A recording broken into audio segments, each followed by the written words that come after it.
MCC अनुमोदन हुनुभन्दा अगाडि किन आएन? नेपाललाई युक्रेन बनाइछाड्छ अमेरिकाले, नेपाललाई युक्रेन बनाइछाड्छ।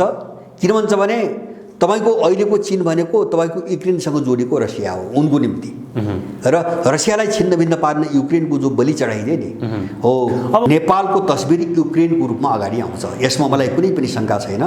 त्यसकारणले अब जस्तो युक्रेनमा अहिलेको चाहिँ जस्तो अमेरिकनहरूले कहाँ पुर्याए त्यो त हामीले समाचारबाट धेरै कुरा बुझिरहेछौँ, सुनिरहेछौँ होइन। अब उनीहरूले भित्र नेपालमा पनि त्यही गरिरहेका छन्। जस्तो होइन, विश्वमा यिनको वर्चस्व अन्त नहुँदासम्म नेपाल शान्त हुँदैन, हेरिराख्नुला। मैले 1 दशकदेखि भन्दै आएको, किन भन्छ भने नेपालको भूराजनीतिक सङ्कट भनेकै उनको रणनीतिको एउटा पार्ट हो। उनको रणनीति जस्तो साउथ चाइना सीमा ताइवान एउटा रणनीति, हङकङ दोस्रो रणनीति, उइगुर तेस्रो रणनीति, युक्रेन चौथो रणनीति, यस्तै रणनीति नेपालको एमसीसी त्यस्तै रणनीति हो। दोस्रो विश्वयुद्धपछि अमेरिका एक्लैले नेटोको नाममा होइन, त्यति त हिटलरले त मारेन नि। माने अमेरिका कसरी डेमोक्रेटिक भयो होइन? ब्रिटिसहरूले यस्तो मान्छे मारे ब्रिटिस साम्राज्य कालमा, उनीहरू कसरी डेमोक्रेटिक भए? माने के चिजलाई मापदण्ड बनाइरहेछौँ हामीले होइन? के चिजलाई मापदण्ड बनाएर मापदण्ड त हुनु पर्यो नि त। जस्तो डेमोक्रेसीको पनि मापदण्ड त हुनु पर्यो। केलाई हो डेमोक्रेसी भनेको होइन? तपाईँले कसैका मोडेल डेमोक्रेसी होइन। जस्तो मैले भन्दै थिएँ, तपाईँले भोट हाल्नु भएको होइन यहाँ मान्छेहरूलाई, अनि तपाईँले जसलाई भोट हाल्नुभयो त्यो जितेर गएको मान्छेले तपाईँले भोट हाले अनुसारको काम गर्यो गरेन, काम त उल्टो गर्यो। तपाईँ के गर्न सक्नुभयो त? अब हामीले निर्वाचन आउँदा जनप्रतिनिधि पठाउँछौँ, त्यो त दासहरूको हो, त्यही हो दासहरूको। अर्को डाँगा चुन्नुहुन्छ तपाईँ, त्यही त हो। कहिले एमाले डाँगा चुन्नुभयो, कहिले काङ्ग्रेस। उनको चुनाव पद्धति के भन्छ, एउटा डाँगा छान होइन? त्यही डाँगालाई तिमी मानिरहौ भन्ने चाहिँ मानिरहौ। त्यो डाँगाहरूमध्ये एउटा डाँगा छानिराख। तपाईँ त्यो डाँगालाई पठाइसकेपछि तपाईँलाई जब केही गर्ने राइट छैन भने त्यो डेमोक्रेसी होइन, त्यो गुलामी हो। हामी यही बुझिरहेका छैनौँ। यो डेमोक्रेसी हुन्थ्यो भने तपाईँले चुनेर पठाएको मान्छेमाथि तपाईँको लगाम हुन्छ कि हुँदैन? उसलाई तपाईँ त्यहाँबाट फाल्न पाउने कि नपाउने? उसमाथि तपाईँले कारबाहीको प्रक्रिया अगाडि बढाउनु पाउने कि नपाउने? जब त्यो छैन भने त्यो कसरी डेमोक्रेसीले बेरोजगारी उन्मूलन गर्यो? पोभर्टी लाइन चीनमा बेरोजगारी छैन होइन? इन्डियामा चाहिँ करोडौँ मगन्ते छन् होइन? गरिबीको रेखामुनि चाहिँ तपाईँको 30 करोड मान्छेहरू छन्। तपाईँ डेमोक्रेसी भन्दै हुनुहुन्छ होइन? जसले जनतालाई तपाईँको अमेरिकामा प्रत्येक स्कुलमा, प्रत्येक सडकमा, सार्वजनिक ठाउँमा एउटा दिमाग विक्षिप्त भए मान्छेले फटाफट गोली चलाएर यसरी मान्छे मारिरहेछ होइन? झनै प्रत्येक हप्तामा चाहिँ तपाईँको त्यो घटना घटिरहेछ। किन खुसी छैन मान्छे? कसलाई डेमोक्रेसी भन्दै हुन्छ तपाईँ? कसको निम्ति हो डेमोक्रेसी? यो आम मान्छेको निम्ति हो भने बहस गर्नु पर्यो होइन? अब हामी उनले फैलाएको कुप्रचारमा लागेर त्यो एलिटको पक्षमा मात्रै हामीले चाहिँ बोल्ने हो भने त्यो डेमोक्रेसी हो। यसमा धेरै छलफल गर्नु पर्दैन। त्यसकारणले यो पुनर्विचार गर्नुपर्ने, मैले भने नि मोडालिटी, कसैले चाहिँ दलहरू खडा गर्ने, डाँगाहरू चाहिँ खडा गर्ने, एउटालाई छान भन्ने, कसैले त्यो मोडेल अप्नाए, कसैले के अप्नाए? ऊ संसदमा जान्छ, डुमामा चुन्छन्। डुमामा त प्रतिनिधित्व जनताले चुन्छ नि, रुसमा पनि, अनि डुमाले पुटिन छान्ने हो। चीनमा पनि त देशभरि चुनाव हुन्छ र त्यहाँ मान्छे चुनिन्छन् होइन? कङ्ग्रेसमा जान्छन्, कङ्ग्रेसको मान्छेले चुन्ने हो। किन हुँदैन चुनाव? त्यहाँ अरू पार्टी किन छैनन्? चीनमा पार्टी छैनन्, चुनाव लड्ने पार्टी छन्, जित्ने केही सिट जित्ने पार्टी छन्। त्यही रसियामा चाहिँ 7-8वटा पार्टीहरू डुमामा जितेका छन्। दोस्रो ठुलो चाहिँ कम्युनिस्ट पार्टी छ, सायद मलाई लाग्छ 30-31 सिट छ उसको। कसले भन्छ चुनाव हुँदैन? भनेपछि माने यो साम्राज्यवादीहरूको हौवा हो। अब यिनलाई चाहिँ तपाईँको यिनी पशु हुन् कि गधा हुन् कि यिनी कुकुर हुन् कि अब तपाईँ आफ्नो ढङ्गले बुझ्नुहोस् होइन? यस्ता यिनी धेरै भुके। मैले भने नि, यो भुक्ने मान्छेहरूले महाकालीमा त्यो सङ्कल्प प्रस्ताव पहिले पारित गरेर देखाउन्। मेरो कुरो पहिलो कुरा, यो भुक्नेहरूले लिम्पियाधुराको नक्सा पारित गरेर जमिन ल्याएर देखाउन्। किन भन्छ भने उसैले त्यही सिआइएले रले यिनलाई चारो हाल्दै आएको छ, खुवाउँदै आएको छ होइन? यिनलाई सत्तामा ल्याउने त्यही हो होइन? माओवादीलाई 17,000 मान्छे मार्न लगाएर चाहिँ तपाईँको प्रधानमन्त्री बनाउने तिनै शक्ति होइनन् होइन? शेरबहादुरलाई, केपी ओलीलाई चाहिँ त्यहाँसम्म ल्याउने तिनै होइनन्। अनि अब यिनले चाहिँ आफूले गरेका अपराधबाट जोगिने, एउटा जनताको बिचमा चाहिँ तपाईँको जोगिने एउटा त्यो चाहिँ तपाईँको आवरण भयो। जोगिने आवरण कसरी जोगिने होइन? कुतर्क भयो होइन? दोस्रो के भयो भन्छ भने जस्तो उनले जानिकन एउटा मित्र देशका विरुद्धमा चाहिँ अमेरिकन एउटा एजेन्डा अगाडि बढाएछन्, त्यो त दुनियाँले बुझ्छ। अब त्यसबाट आउने रिएक्सनबाट जोगिनुको निम्ति यिनले गरेको एउटा नाटक। र तेस्रो चिज त्योभन्दा महत्त्वपूर्ण के हो भन्छ भने तपाईँ शेरबहादुर प्रचण्ड, बाबुराम माधव नेपाल, केपी ओली, जसको कमल थापा जसको प्रयोग गर्नुहोस्, एउटै सेन्टर, यिनलाई चलाउने एउटै सेन्टर हो, एउटै सेन्टरले पालेका यिनी क्रिमिनल हुन्, अपराधीहरू हुन्, नेपाल विरोधी तत्त्वहरू हुन्। यो खेल कस्तो हो, व्याख्यात्मक प्रस्ताव कस्तो हुन्छ भने उही माओवादी र संसदवादीलाई 10 वर्ष लडाएर होइन कहाँ जुटाउने त ऊ एउटा त महाजनवादी भएर चाहिँ 17,000 मान्छे मार्ने चाहिँ कारण बनेर आइरहेछ, अर्को अपराधीहरू आतङ्कवादी भनेर चाहिँ जनता मारिरहेछन्। त यो दुईटा अपराधीलाई जोड्ने मिड पोइन्ट के त भन्दाखेरि संविधान सभा त्यो जुट्ने। माओवादी अलिकति तल झरे जस्तो भयो, संसदवादी अलिकति माथि चढे जस्तो भयो हो, व्याख्यात्मक प्रस्ताव त्यो हो। यिनी सबै अपराधी शान्ति सम्झौता भनौँ न, अझ विस्तृत शान्ति सम्झौता उनले पालेका अपराधीहरूलाई जोड्ने कहाँ त होइन। जस्तो काङ्ग्रेसलाई हुबहु पारित गर्नुपर्छ भन्ने, अनि माधव नेपाल, ओली र प्रचण्ड जस्ता अपराधीहरू अनि चाहिँ तपाईँको यसमा संशोधनको नाटक गर्ने भनेपछि यिनको इज्जत जोगाइदिने कहाँ त भन्दाखेरि व्याख्यात्मक प्रस्ताव। यो डिजाइन पनि त्यही सिआईले बनायो, यो डिजाइन पनि त्यही सिआईको हो। त्यसैले गर्दाखेरि प्रचण्डले भनेनन्, एउटा बेलायतबाट एकजनाले चाहिँ उनलाई पठाएको पत्र पनि बाहिर सार्वजनिक हो मिडियामा, उनले दिएको सुझावबाट कन्भिन्स भएर म त्यसो भए अब व्याख्यात्मक टिप्पणी स्वरूप मात्रै फरक हो, कुरा चाहिँ विस्तृत शान्ति सम्झौताका कुराहरू, संविधान सभाका कुराहरू जस्तै त्यस्तै खालको एउटा टिप्पणी हो भनौँ। होइन, यसको कुनै काम छैन, यसको कुनै पनि काम छैन, कुनै पनि छैन। र अर्को जो तपाईँ हामीले बुझ्ने के हो भन्छ भने एमसीसी सम्झौतामा लेखिए अनुसार अब एमसीसी स्वेच्छाले यहाँ सकिन्न भनेर फिर्ता गयो भने त्यो उसको कुरा भयो होइन। अब यो अनुमोदन भइसकेपछि सरकारमा निर्णय गरेर वा संसदमा छलफल गरेर एमसीसीलाई यहाँबाट हटाउने अधिकार यहाँ कसैलाई पनि छैन, त्यो सम्झौतामा लेखिएको छ। किन भने अब दोहोऱ्याएर यो सरकारी निकायमा छलफल वा संसदमा छलफलको विषय बन्न सक्दैन भनेर त सम्झौतामा लेखेको छ। यिनले त छलफल गर्ने ठाउँै बन्द भइसक्यो, अनि यिनले एमसीसी कसरी निकाल्ने? त्यसैले एमसीसी त जस्तो भोलि चीनसँग टक्राउ भयो, रुससँग यस्तो भइरहेछ, अब रुसले पनि हात हाल्छ यहाँ। यो टक्राउमा भोलि टेक्न सकेन भने उनी फर्किने कुरा भयो होइन, मिसन अगाडि बढेन भने, होइन भने ऊ चाहिँ यहाँबाट कहिले ननिस्किने गरी त्यति भास्टली सोच्नुपर्छ, त्यति डिपली जानुपर्छ। होइन, सम्झौतामा छ, तपाईँ कस्तो भास्टली भन्नुहुन्छ? व्याख्यात्मक टिप्पणीले त सारा कुराहरू त्यहाँ भएका असमान कुराहरूलाई त समेटेको छ। त्यो कसले मान्ने? त्यो व्याख्यात्मक टिप्पणी कसले मान्ने? व्याख्यात्मक टिप्पणी अमेरिकाले मान्छ होइन। हामी यति मूर्खता गरौँ, नेपालले त्यति मूर्खताको हदमा पुगेर सोच्ने जस्तो मैले। अमेरिकाले मानेन भने स्वतः खारेज हुन्छ भने कसले गर्छ खारेज? प्रचण्डले भनेर। होइन, कसले गर्छ? प्रचण्डले गर्छ होइन। ऊ आफू कसरी ज्यान जोगाउने र कसरी लुटेको सम्पत्ति जोगाउने भनेर ऊ रातभरि सुत्दै ननिदाउने भएछ। त्यस्ता सडक छाप मान्छेहरूले अनि चाहिँ तपाईँको खारिज गरेर हुन्छ, क्या आँट छ उनीहरूसँग? माने यो चाहिँ मैले भने यो अपराधीहरू नेपालको राजनीतिमा पुष्पकमल दाहाल प्रचण्डले अहिलेसम्म विदेशीसँग कुनै पनि सम्झौता गरेका छैनन्, कुनै पनि असमान सन्धि सम्झौता गरेका छैनन्, उनले राष्ट्रघात गर्दैनन् भनेर टीका टिप्पणीहरू गर्न के भन्नुहुन्छ? होइन, त्यो गर्नेहरूको त्यो टिप्पणी हो, त्यो उनका वरिपरिका मान्छेहरूको टिप्पणी होला, त्यो उनीहरू जानुन्, यसमा म लामो जान चाहन्न होइन। तर मैले देखेँ के हुन्छ भने नेपाल यो अवस्थामा ल्याउने केही पूर्वाधार त पहिले पनि चाहिँ भाते, जस्तो मदन भण्डारी मारे, एमालेलाई प्रयोग गरेर, सेना प्रयोग गरेर दरबार हत्याकाण्ड भयो, र नेपाललाई यसरी खलबल्याउने होइन मुख्य कारण उनले प्रयोग गरेका दुई चाहिँ एउटा खलनायक हुन् चाहिँ प्रचण्ड र बाबुराम भट्टराई, र त्यही नै हो नेपाल यस्तो हुने मेन जग त्यही हो। र अब त्यो खलबल्याइसकेपछि यिनी सबै अपराधीले जोडेको मात्रै हो। त्यस कारणले गर्दाखेरि अब प्रचण्डले योभन्दा कति गर्ने, योभन्दा कति गति के छ गर्नुपर्ने? अब देश चाहिँ कहिले पनि ठोस नहुने, कहिले पनि चाहिँ तपाईँको एउटा स्थिर नहुने चाहिँ तपाईँको बिन्दुमा गइसकेपछि अब प्रचण्डले बिगार्न भत्काउन योभन्दा बढी केही पनि छैन। योभन्दा बढी भनेको उनले चाहेको होला, उनले देशै कोल्याप्स गर्ने, अस्तित्व समाप्त पार्ने होला, त्यो उनको बुताको कुरा मात्रै होइन, किन त्यो भू राजनीतिक मुद्दा हो।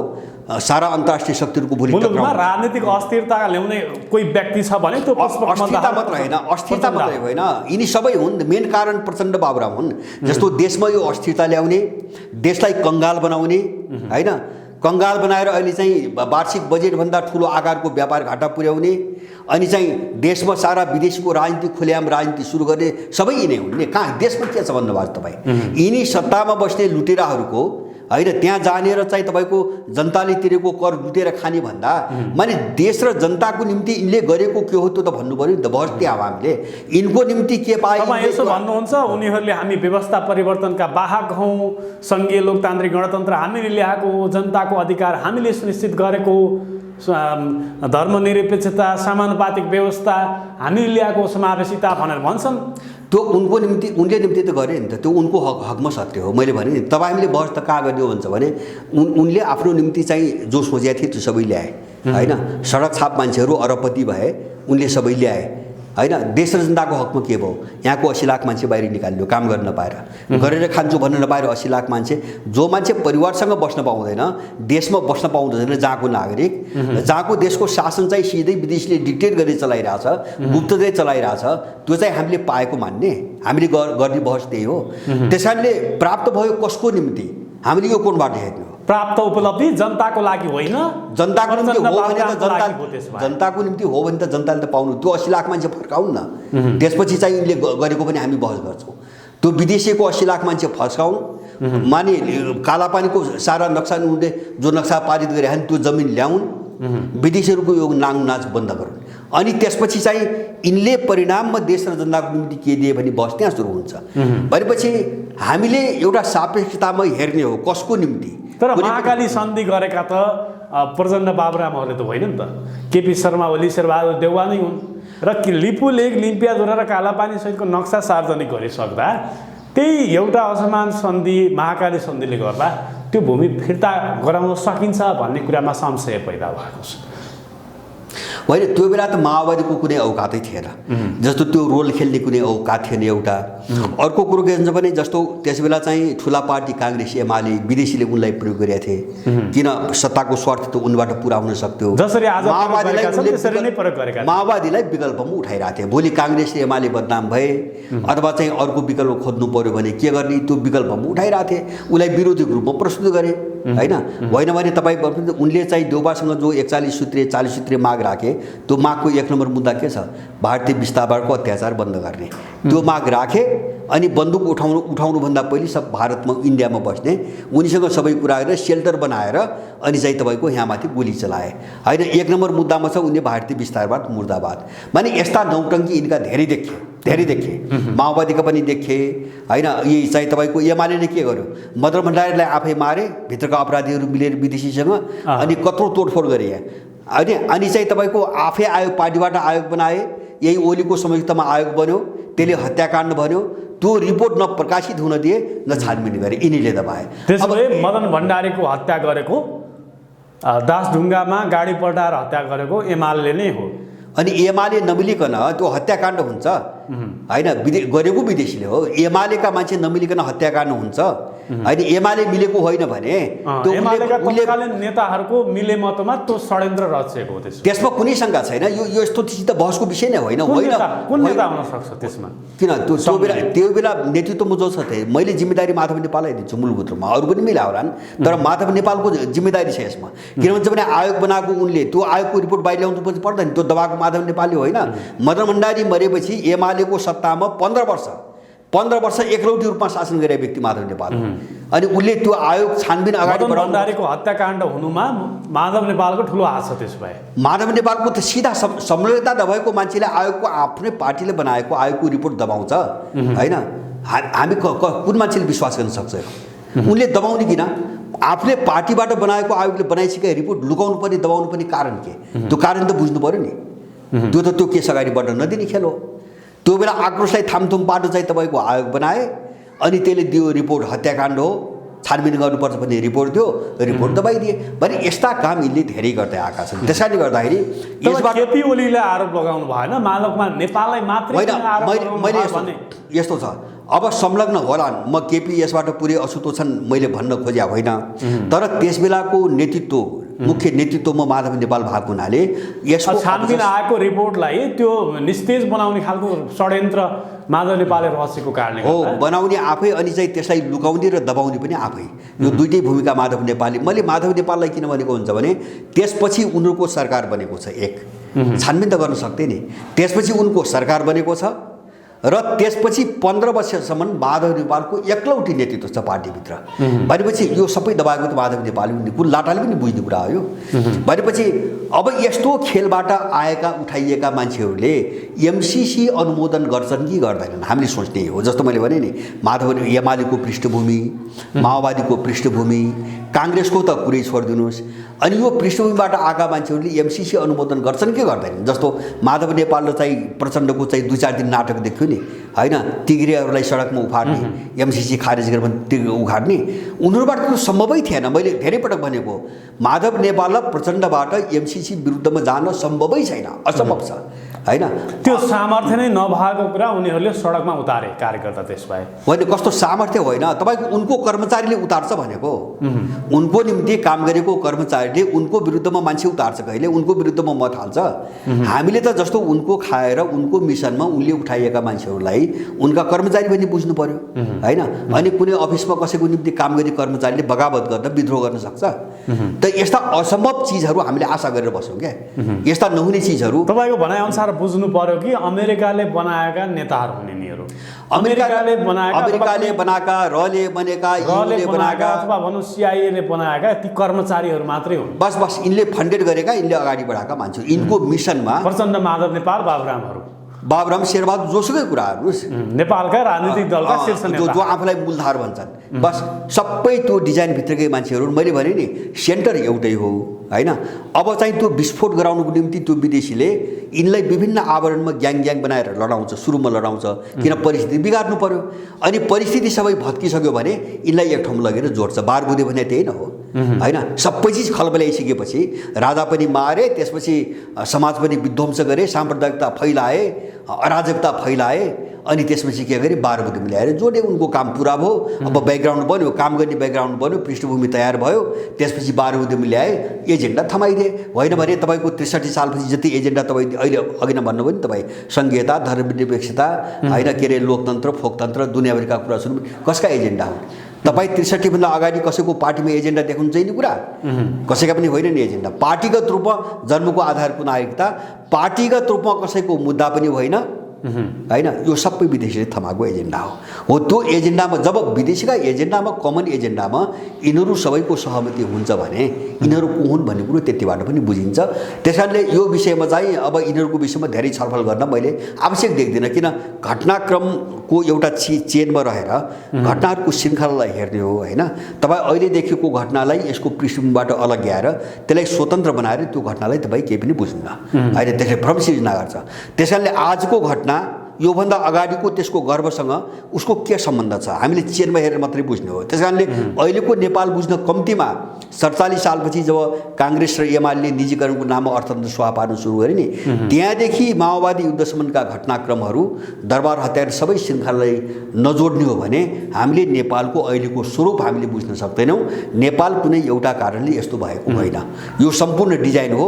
अब यो कति हदसम्म अहिले फेरि अब कस्तो खालको कन्सेप्टहरू राजनीतिक दलहरूले, विशेष गरी काङ्ग्रेस र अझ भनौँ एमाले, प्रमुख प्रतिपक्षी दल नेकपा एमाले के एजेन्डा अगाडि सारिरहेको छ भने जनताको बहुदलीय जनवाद नभएर जनताको द्विदलीय जनवादलाई अगाडि सारिरहेका छन्।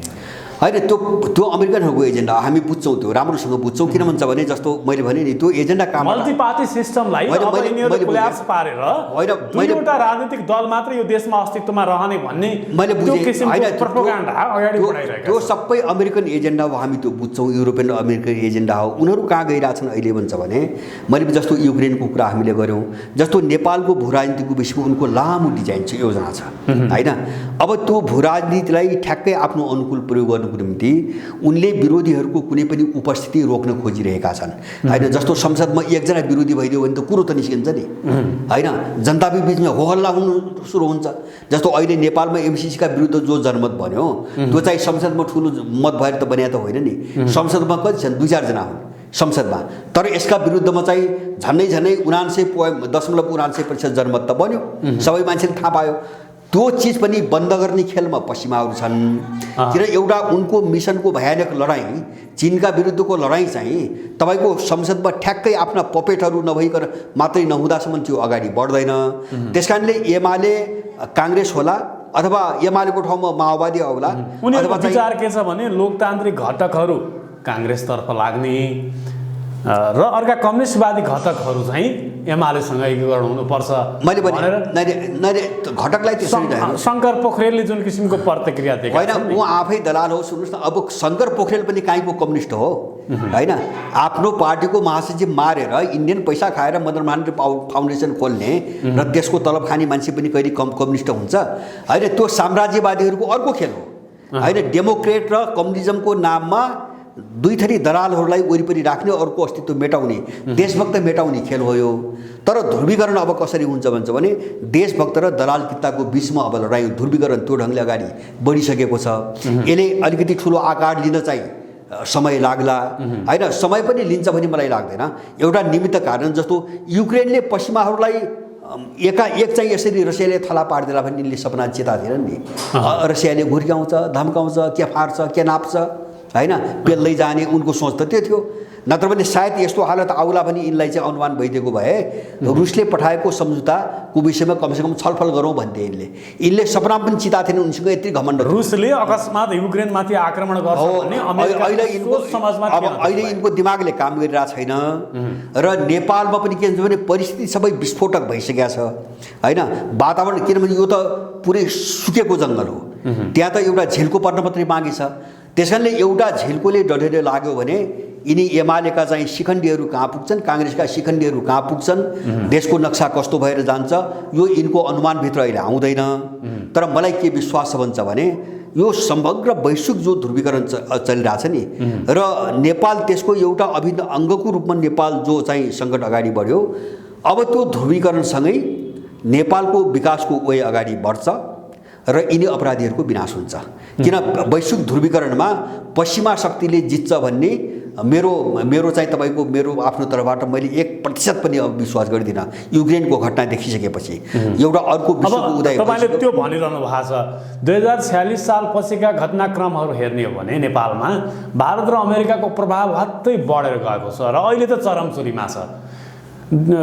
संविधान निर्माण पछाडि प्रचण्डको भूमिकालाई लिएर अमेरिका र भारतले विश्वास गर्न छोडिसकेको स्थिति पनि हो र अहिले त प्रोपरली प्रचण्डको पार्टीलाई कसरी ध्वस्त बनाउने भन्ने व्यापक विदेशी शक्तिहरूको चाहिँ षड्यन्त्रको जालो बुनेको छ भनेर पनि टीका टिप्पणी गर्ने होइन। यस्तो यो कसैमाथि उनीहरूले षड्यन्त्र पनि गर्दैनन्। उनको नीति के हो भन्छ भने संसारभरि नेपाल मात्रै होइन उनको उपयोग गरेर माओवादी मुख्य सचेतक देव गुरुङले अहिले भर्खरै मात्रै आएको एल्बम प्रकाश सपुतले ल्याएको साङ्गीतिक एल्बम पीर एल्बम अमेरिकाको एम्बेसीबाट यो सञ्चालित भएर ल्याइएको एल्बम हो र जुन त्यो एल्बमभित्रको भिडियो दृश्य देह व्यापारको दृश्य योजनागत तवरबाट माओवादीलाई ध्वस्त बनाउन यो अब देव गुरुङहरूको यो कुण्ठा हेर्नुहोस्। यसलाई के भन्छ भने जस्तो खिसिएको बिरालोले खाँबो च्याच्छ भन्छ नि, उपाय केही नभएपछि चाहिँ त्यो रिस पोख्ने, उही चाहिँ तपाईँको कसैसँग सक्दै नसक्ने मान्छेले असाध्य रिस आयो भने आफै विचारबाट आफ्नो चाहिँ सिरकले छोपेर चाहिँ उही सिरकभित्र चाहिँ लगाएको आरोप मुक्ति हाने जस्तो हो यो,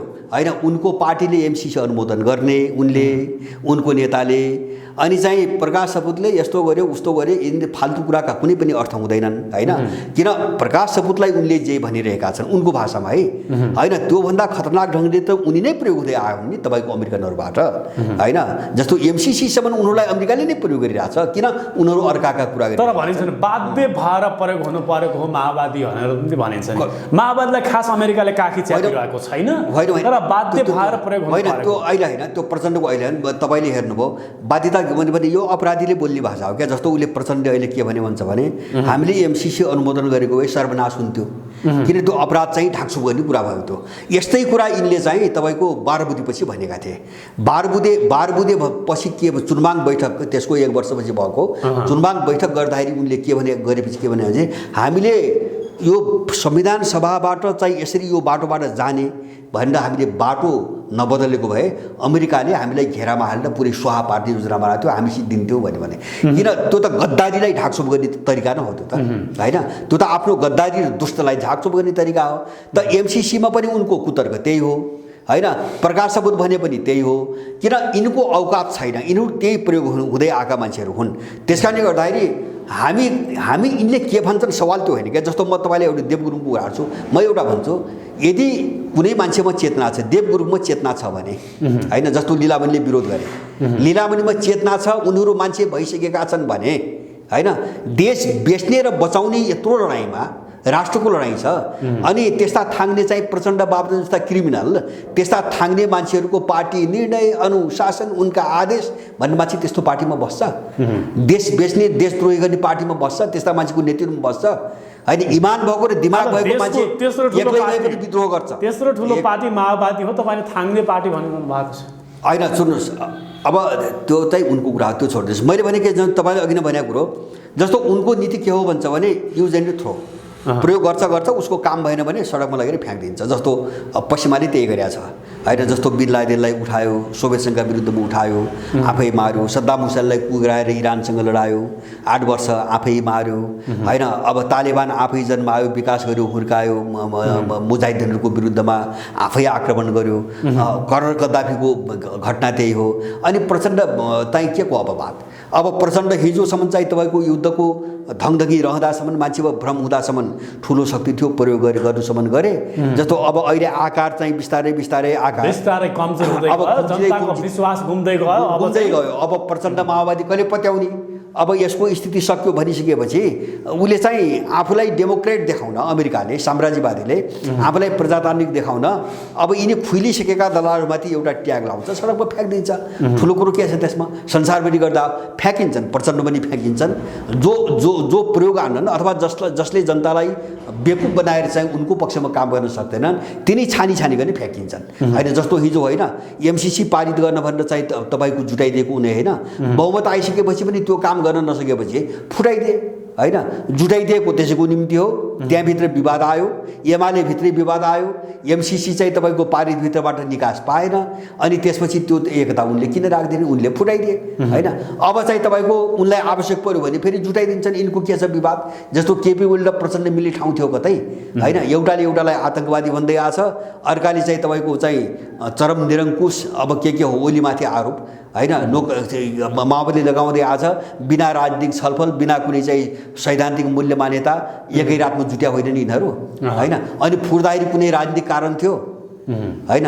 तपाईँले जुट्दा र फुर्दा उनका बिचमा कुनै राजनीतिक बहस त देख्नु भएन। भनेपछि यस्ता राजनीतिक कारण एउटै मात्र के हुन सक्छ भने चुनावमा जसरी हुन्छ हामीले अधिकतम सिट जित्नुपर्छ भन्ने प्रभाव हुन सक्छ नि। त्यो त राजनीतिक कारणै होइन। अब अहिले पनि अब त्यो त राजनीतिक, त्यो प्राविधिक कारण, त्यो उनको समस्या भयो क्या, प्राविधिक समस्या हो। त्यो राजनीतिक कारण शक्तिहरूको कारणले मिल्ने भन्दा पनि चुनावमा अधिक सिट जित्नको लागि मिल्छ, त्यो त उनको प्राविधिक कारण हो। जस्तो त्यसको निम्ति त जोसँग पनि मिल्छ नि। तपाईँको गएको स्थानीय चुनावमा चाहिँ माओवादी काङ्ग्रेससँग मिल्या होइन होइन। अनि संसदको चुनावमा ओलीसँग मिल्या होइन होइन। भनेपछि अनि चाहिँ तपाईँको भोलि जस्तो त्यो काङ्ग्रेस पनि अथवा एमाले पनि माओवादी पनि राप्रपा पनि होइन। अब अहिले त कमल थापा छैनन् नेतृत्वमा। माने यिनीहरू आफ्नो बचाउ स्वार्थपूर्तिको निम्ति जोसँग जतिखेर जुनसुकै मुद्दामा पनि मिल्छन्, किनभने यिनका बिचमा कुनै राजनीतिक अन्तर्विरोध छैन। मैले भने नि 12 बुँदे समझदारीपछि यिनी सबै एउटै सेन्टरका चाहिँ तपाईँको कुपात्रहरू हुन् र यिनका आफ्ना सिद्धान्त भन्ने कुरा केही पनि छैनन्, विचार भन्ने कुरा केही पनि छैनन् भन्ने कुरो धेरै अगाडि देखिएको हो होइन, धेरै अगाडि देखिएको हो। अहिले पनि स्थिति त्यही हो। भनेपछि जस्तो प्रचण्डको टोन बिचबिचमा सुनिराख्नु भएको छ नि, केपी ओलीसँग फेरि नजिक हुन केही असम्भव छैन भने त बोलिरहेको छ नि, दुईवटा कुरा बोलिसके भनिरहेका छन्। केपी ओलीसँग फेरि हाम्रो चुनावी तालमेल हुन सक्छ, त्यो अस्वाभाविक होइन। किन अस्वाभाविक होइन भन्छ भने अब त्यो निकटता फेरि सैद्धान्तिक त हुने होइन, राजनीतिक त हुने होइन। राजनीतिक सिद्धान्तको त्यहाँ त कुरो केही पनि छैन। नितान्त यिनको हकमा कुरा गर्ने हो भने यिनको आफ्नो स्वार्थ अस्तित्वको कुरा भयो होइन।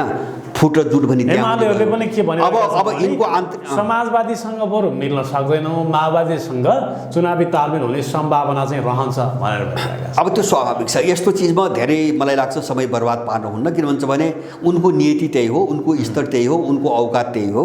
त्यसकारणले गर्दाखेरि यिनी कतिखेर जुट्छन्, कतिखेर फुट्छन्, कहाँ मिल्छन्, कहाँ हानबान गर्छन् भन्ने कुरा केही अनुमान गर्न सकिँदैन। राष्ट्रिय स्वार्थभन्दा निजी स्वार्थलाई प्रायोरिटी दिन्छन्। राष्ट्रिय स्वार्थ भए त अन्तर्विरोध हुनेका बिचमा एक खालको लडाइँ निरन्तर चल्छ, अथवा नहुनेको बिचमा एक खालको चाहिँ तपाईँको गठबन्धन अलिकति दीर्घकालीन हुन्छ होइन। जब सँगै हिँड्ने कुरो पनि निश्चित छैन होइन, फुट्ने कुरा पनि निश्चित छैन, हानमार गर्ने कुरा निश्चित छैन भने त यिनलाई त्यो विदेशी शक्तिले कुन बेला कस्तो खालको भूमिका दिन्छ त्यसले निर्भर गर्ने हो। अब यिनलाई फेरि जोडेर चुनावमा जोडेर एउटा अर्को खालको भूमिका दिनुपर्छ भन्ने चाहिँ कहीँबाट तय भयो भने जुट्छन्, फेरि चुनावमा जुट्छन्, के ठुलो कुरा छ। त्यसको परिणामस्वरूप अहिले दुई दलको कन्सेप्ट हो अब एकदम होइन, दुई दलको कन्सेप्ट त माने विदेशी शक्तिले भिराइदिएको कन्सेप्ट हो भनौँ। एकदमै नेपालको राज्य सत्ताको फासिस्टीकरण कसरी गर्ने, बस मुद्दा त्यति जोडिया छ। किन भन्छ भने कसैको अवरोध बिना काम होस्, यहाँको संसद र यहाँको सत्ताबाट बिना अवरोध साम्राज्यवादको काम होस्, त्यसको निम्ति चाहिँ एउटा सत्ताको फासिस्टीकरण गर्ने मुद्दा हो त्यो। त्यसमा उनीहरू सफल हुँदैनन्, मैले देखेको थियो। त्यसमा किन ध्रुवीकरण जुन ढङ्गले अगाडि बढ्यो नि, यसले चाहिँ यिनको यो मिसनलाई अगाडि बढ्न दिँदैन, सफल हुन सक्दैन। हामी स्थानीय चुनावमै पनि देख्छौँ, जस्तो स्वतन्त्र उम्मेदवारी र स्वतन्त्र रूपमा जित्ने मान्छेहरूको सङ्ख्या यति ठुलो हुने सम्भावना मैले देख्छु अहिले। त्यसले नै एउटा चुनौती दिन्छ यिनीहरूलाई, एउटा चुनौती। अब अहिले त अब राष्ट्रिय प्रजातन्त्र पार्टी पनि एउटा नयाँ माहौलसित आएको छ। अब उसले पनि एउटा अब त्यो भित्र एउटा नेतृत्वमा गइसके पछाडि अहिले जुन किसिमको क्रेज देखिन्छ नि, सामाजिक सञ्जालदेखि विभिन्न कार्यक्रमहरू सभा समारोह गरिरहेको छ राप्रपाले, नयाँ क्रेज देखिन्छ। जनता कोही अन्य राजनीतिक दल छोडेर त्यता प्रवेश गरेका पनि देखिन्छन्। होइन, धेरै गरेका छन्। जस्तो त्यो सत्ताको वृत्तभित्र, त्यो राजनीतिक वृत्तिभित्र अहिले लिङ्गदेल आएपछि मान्छेहरूको आकर्षण धेरै बढेको छ। जस्तो काङ्ग्रेस, एमाले, माओवादीबाट धेरै मान्छेहरू गएका छन्। कतिपय स्वतन्त्र मान्छेहरूलाई पनि अलिकति केही हुन्छ कि भन्ने खालको एउटा आशा पलाएको छ। अब त्यो राप्रपालाई उनीहरूले कसरी अगाडि लान्छन् त्यो म भन्न सक्दिनँ अहिले, किन कमल थापाले हार्दैमा र कमल थापाको ठाउँमा अर्को व्यक्ति आएर मात्रै राप्रपा सच्चिने होइन, होइन। किन राप्रपा सच्चिने भनेको कोर्स करेक्सनको कुरा हो। उनले बोलेका सिद्धान्त र मूल्य मान्यताहरू करेक्सन गर्ने कुरा हो। यो गरेन भने उनी 6 महिनापछि यो सबै मोहभङ्ग हुन्छ, 6 महिनापछि यो सबै सिद्धिन्छ। अब करेक्सनको बाटोमा गयो भने उनीहरू सत्ता करेक्सन गर्नुपर्छ। राप्रपाको मूल नीति र सिद्धान्तभित्र के करेक्सन गर्नु पर्यो देखिन्छ आजको दिनमा। होइन, तपाईँको नवउदारवादको सिद्धान्त बोकेर राप्रपा कहीँ पनि पुग्दैन। नवउदारवाद भनेको यही डेमोक्रेसी हो, यही इकोनोमिक मोडल हो, होइन। यही कमजोरहरूलाई लुट्ने नवउदारवादको नाममा, होइन। विदेशीहरूका हामीले सामान खपत गर्ने, हामीले आफ्नो केही पनि गर्न नपाउने, राज्यले चाहिँ सार्वजनिक चाहिँ तपाईँको जीवनको निम्ति काहीँ लगानी गर्नै नपाउने, होइन। शिक्षा निजी, स्वास्थ्य निजी, अनि चाहिँ जनता राज्यले चाहिँ कल कारखाना पनि नखोल्ने। नवउदारवाद भने यो न हो, होइन। राप्रपाको नारा त नवउदारवाद हो, यही सिद्धान्त बोक्ने। त्यसो भए तपाईँले भनेअनुसार राप्रपाले तानाशाही व्यवस्थाको विचार बोक्नुपर्छ भन्नुभयो। होइन, कहाँ छ डेमोक्रेसी? कहाँ देख्नु तपाईँले डेमोक्रेसी? डेमोक्रेसीमा मैले भने नि हो, हाम्रो यही छ भ्रम।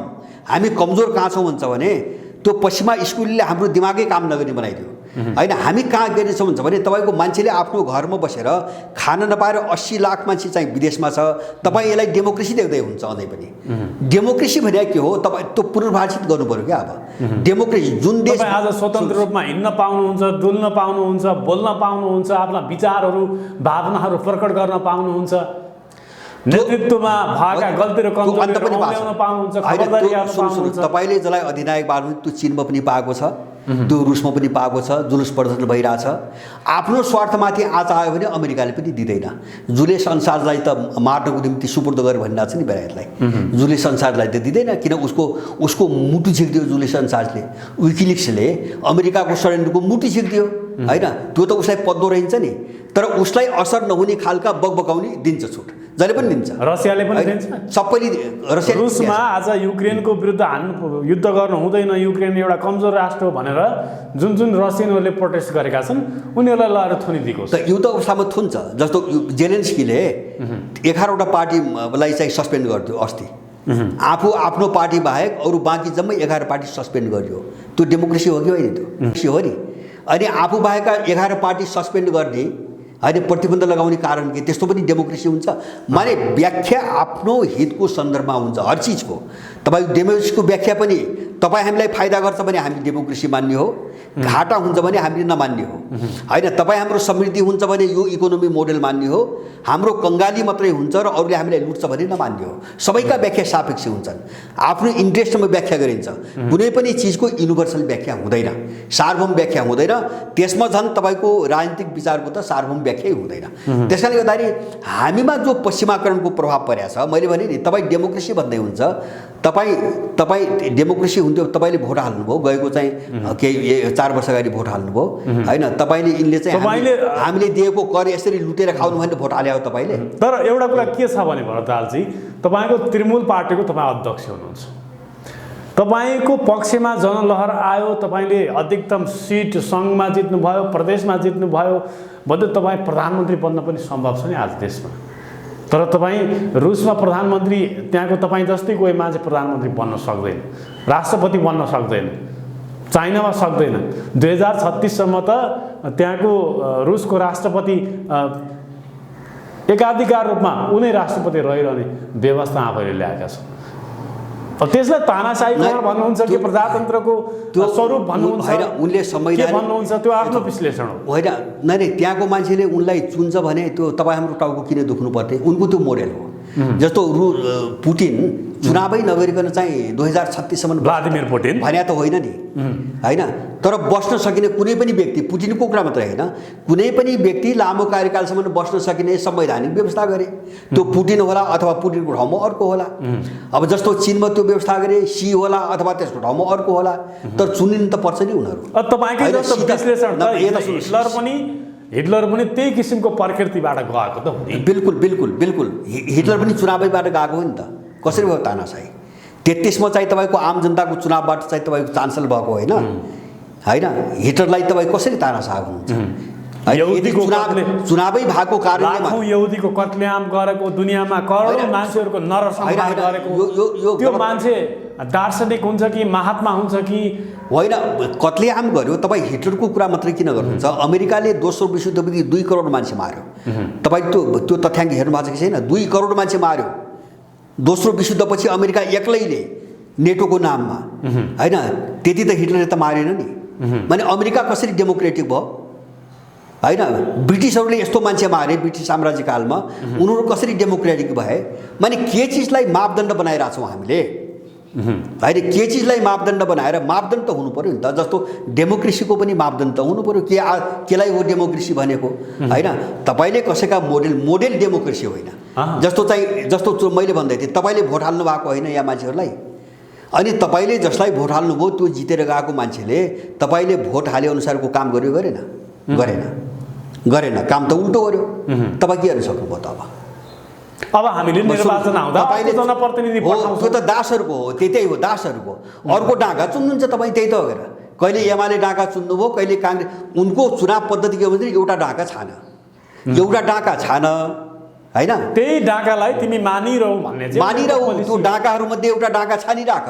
तपाईँ त्यो डाँगालाई पठाइसकेपछि तपाईँलाई जब केही गर्ने राइट छैन भने त्यो डेमोक्रेसी होइन, त्यो गुलामी हो। हामी यही बुझिरहेका छैनौँ।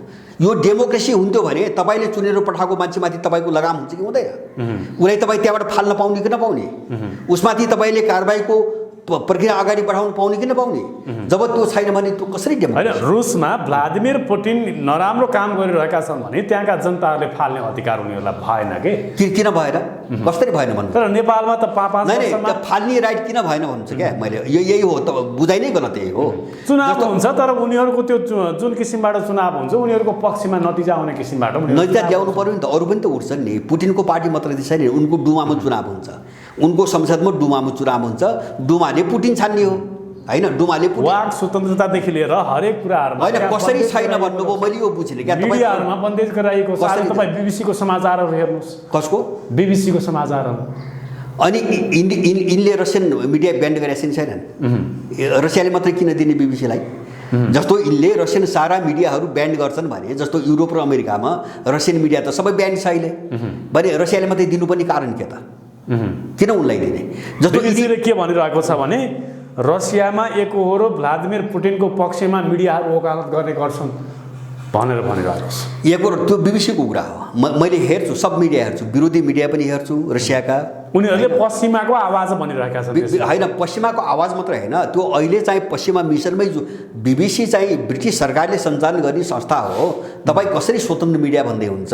गभर्मेन्टको के अरे चाहिँ फन्डिङमा चाहिँ काम गरिरहेको मिडियालाई तपाईँ कसरी स्वतन्त्र मिडिया भनिराख्नु भएको छ?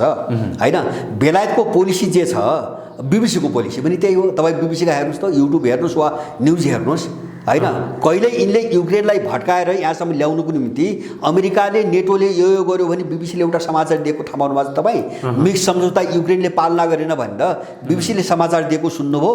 किन दिँदैन? हो, त्यस कारणले यो चाहिँ तपाईँको माने हाम्रो समस्या के हो भाइ भन्छ भने हामी पश्चिमा स्कुलिङ र उनको शिक्षा प्रणालीको यसको सारांश के बुझ्नु पर्यो? अचेत भइरहेका छौँ। यसको सारांश के बुझ्नु पर्यो भने नेपालको डेमोक्रेटिक सिस्टम यो डेमोक्रेटिक सिस्टम होइन भन्ने बुझ्नु पर्यो हैन? होइन, डेमोक्रेटिक भए त जनता खुसी हुन्थ्यो नि त। डेमोक्रेटिक सिस्टम भएको भए मैले यहाँ मात्रै भन्दैन, जस्तो यहाँ मात्रै भन्दैन, मैले त समग्रमा डेमोक्रेसीको यो मोडेलकै कुरा गरिरहेको छु। डेमोक्रेसी हुन्थ्यो भने मैले भन्नुहोस् न, म तपाईँले डेमोक्रेसी भनेको के हो? त्यसको टार्गेट के हो? मान्छे, पिपुल होइन, नागरिक खुसी होस्, सुखी होस्, सुरक्षित होस्, रोजगार होस्, त्यही नै हो डेमोक्रेसी भने। डेमोक्रेसी भने तपाईँ गएर सत्तामा गएर लुट्ने भने त होइन नि। पावरमा को जान्छ भन्ने कुरा आम पिपुललाई के मतलब होइन? पावरको कुरा चाहिँ पोलिटिकल इलिटहरूको कुरा हो होइन, पोलिटिकल अभिजातहरूको कुरा हो। यो आम जनतालाई यसको सरकार हुँदैन। आम जनतालाई आफ्नो जिन्दगीको सरकार हुन्छ होइन। काम गरेर, श्रम गरेर, सुरक्षित रहेर खुसीसँग बाँच्न पाउनु पर्यो। आम मान्छेको सरकार यति हो। कहाँ छ? तपाईँको चीन अधिनायकवादी भन्नुभयो। चीनले बेरोजगारी उन्मूलन गर्यो, पोभर्टी लाइन गरेर चीनमा बेरोजगारी छैन होइन। इन्डियामा चाहिँ करोडौँ मगन्ते छन् होइन। गरिबीको रेखामुनि चाहिँ तपाईँको 30 करोड मान्छेहरू छन्।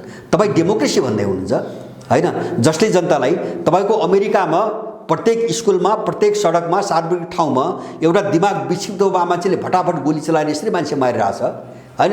झनै प्रत्येक हप्तामा चाहिँ तपाईँको त्यो घटना घटिरहेछ। किन खुसी छैन मान्छे? कसलाई डेमोक्रेसी भन्दै हुन्छ तपाईँ? कसको निम्ति हो डेमोक्रेसी? यो आम मान्छेको निम्ति हो भने बहस गर्नु पर्यो होइन।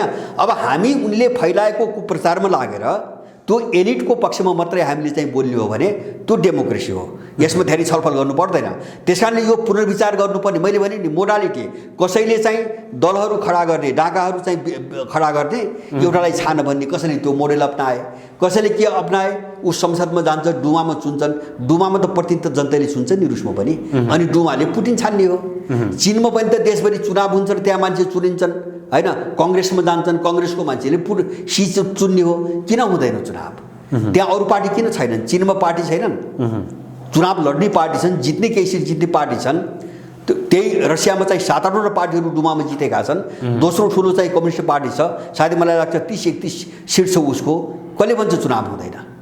भनेपछि माने यो साम्राज्यवादीहरूको हौवा हो। त्यसकारणले हामी अलि कन्टेन्टमा, अन्तर्वस्तुमा पसेर राप्रपाको एजेन्डाबाट व्याख्या गर्दै गर्दै उहाँसम्म पुगेछौँ। राप्रपाले अवलम्बन गरेका के एजेन्डाहरू, विचारहरूमा के सुधार गर्नुपर्छ भन्ने पक्षमा हामी बहस गर्दै थियौँ। होइन, सुधार त यस्तो हो, जस्तो मेरो भनाइ के हो भन्छ भने, जस्तो हामी जसरी गइरहेको छौँ, मेरो भनाइ के हुन्छ भने यो प्रजातन्त्र, विकास, मानव अधिकार अथवा चाहिँ तपाईँको विभिन्न नाममा यो पश्चिमा जो चक्रव्यूह विश्वभरि चाहिँ गाजो नि, यो चक्रव्यूहले हामी यसको जहरबाट पहिले निस्कन जरुरी छ होइन। र यसलाई आफ्नो आवश्यकता, हाम्रो आफ्नो आवश्यकता, सबै देशमा आफ्नो आवश्यकता फरक छन्। चीनीहरूको आवश्यकता फरक छ। किन अर्काको मोडेल बोक्नु पर्यो होइन? किन पश्चिमा मोडेल बोक्ने? किन बोक्ने चीनले? रुसले किन बोक्ने? जबकि त्यो समाजै फरक हो होइन। त्यहाँको सामाजिक सम्बन्धै बेग्लै छ, त्यहाँको सभ्यतै बेग्लै छ, उनको आवश्यकता बेग्लै छ। भने ब्रिटिस र अमेरिकन मोडेल बोक्नुपर्ने कर छ उनीहरूलाई। भने हामीलाई पनि कर छैन। न हामी चिनिया मोडेल बोकौँ, न हामी रसियन मोडेल बोकौँ, न हामी अमेरिकन ब्रिटिस मोडेल बोकौँ। हामी कहाँ जानु पर्यो भन्छ भने हामीलाई चाहिएको के? डेमोक्रेसी चाहिएको के? हामी कस्तो हुन चाहेको? मैले भने नि, मान्छे सुखी होस्, खुसी होस्, समृद्ध होस्, सुरक्षित होस् र चैनसँग बाँच्न पाओस्। डेमोक्रेसीको सार त त्यही हो। डेमोक्रेसीको सार भनेको, डेमोक्रेसीको अन्तर्वस्तु भनेको त त्यहाँ चाहिँ दल हुन्छ कि हुन्न, दुईटा दल हुन्छ कि बहुदल हुन्छ कि एक दल कि हुन्छ कि, त्यो त मोडालिटी हो। त्यो डेमोक्रेसीको त अन्तर्वस्तु होइन त्यो त। अब त्यही डेमोक्रेसीलाई कुन ढङ्गले अभ्यास गर्ने भनेर मान्छेले आफ्नो अनुकूलतामा विकास गरेका मोडेल हुन्। अब चिनिया मोडेल एउटा छ, रसियन मोडेल अर्को छ, अमेरिकन मोडेल द्विदलीय छ, ब्रिटिस मोडेल बहुदलीय छ होइन। अब जर्मनमा चाहिँ अर्कै मोडेल छ, चान्सलर मोडेल छ। भने मोडेल आफ्नो हुन्छ। त्यसकारणले गर्दाखेरि अहिले चाहिँ मोडेलको होइन हाम्रो बहस। हाम्रो के भन्छ, तपाईँ हाम्रो भलाइको निम्ति हाम्रो डेमोक्रेसी के हो र तपाईँ हाम्रो समृद्धिको निम्ति हाम्रो डेभलपमेन्ट के हो, विकास के हो होइन। हामीले कहाँ लगानी गर्ने? जस्तो हामीसँग कृषि छ, हामीसँग जडीबुटी छ, हामीसँग पर्यटन छ, पशुपक्षी छ, हामीसँग पानी छ, खानी छ। हामीले लगानी त्यहाँ गर्ने कि हामीले स्मार्ट सिटीमा लगानी गर्ने? हाम्रो आवश्यकता के हो? हामी यो मोडेलमा बहस गरौँ। हाम्रो विकास जे हो हामी त्यहाँ जाउँ।